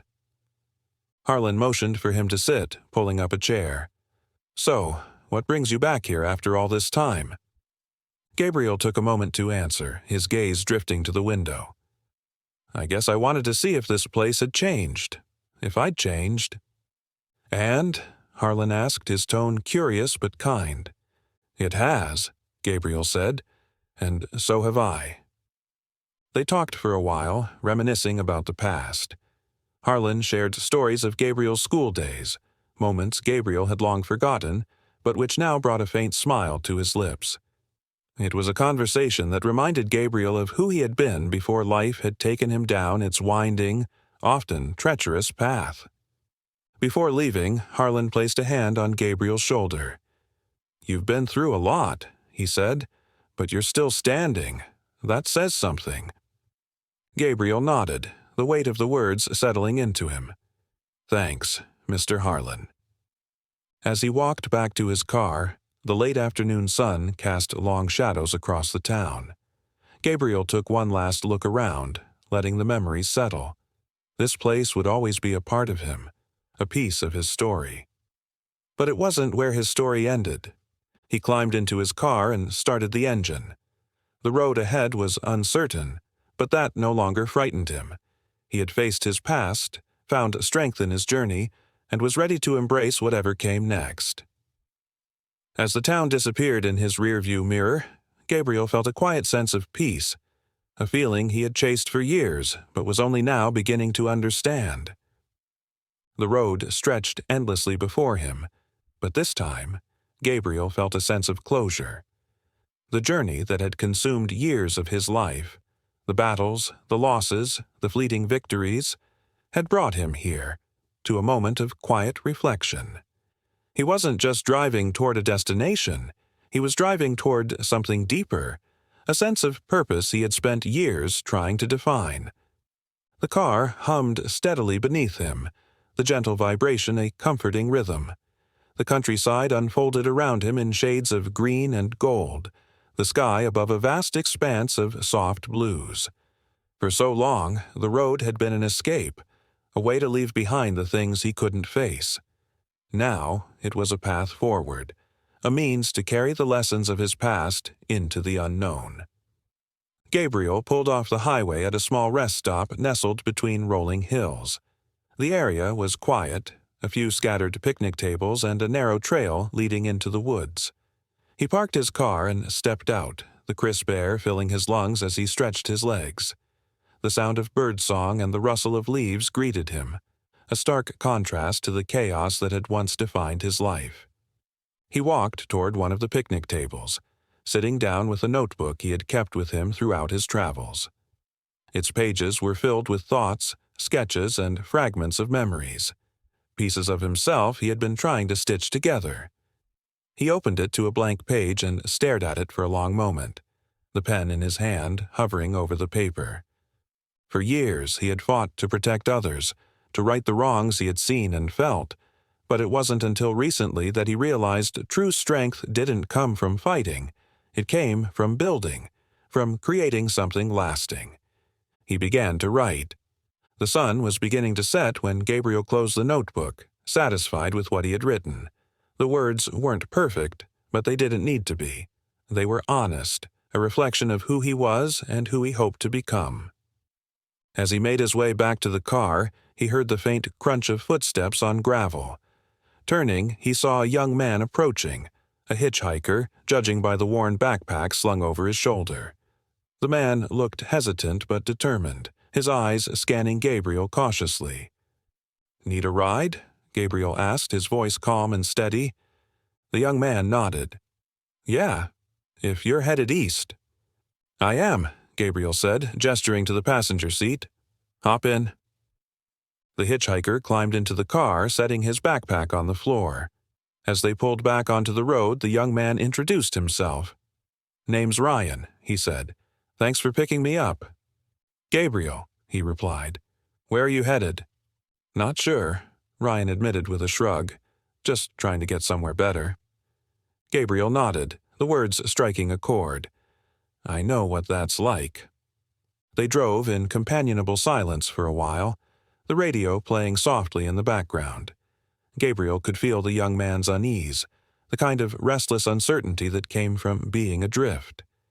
He recognized it because he had lived it. After a few miles, he spoke.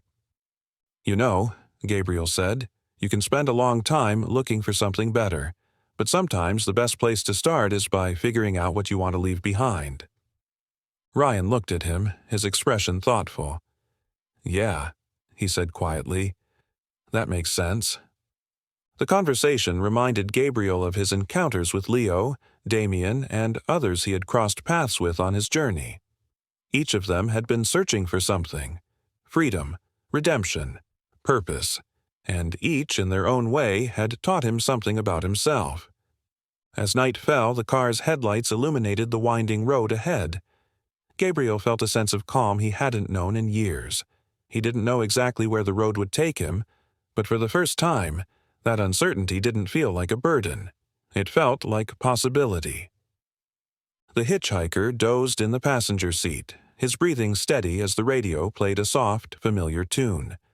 Gabriel drove on, the stars above stretching endlessly across the sky.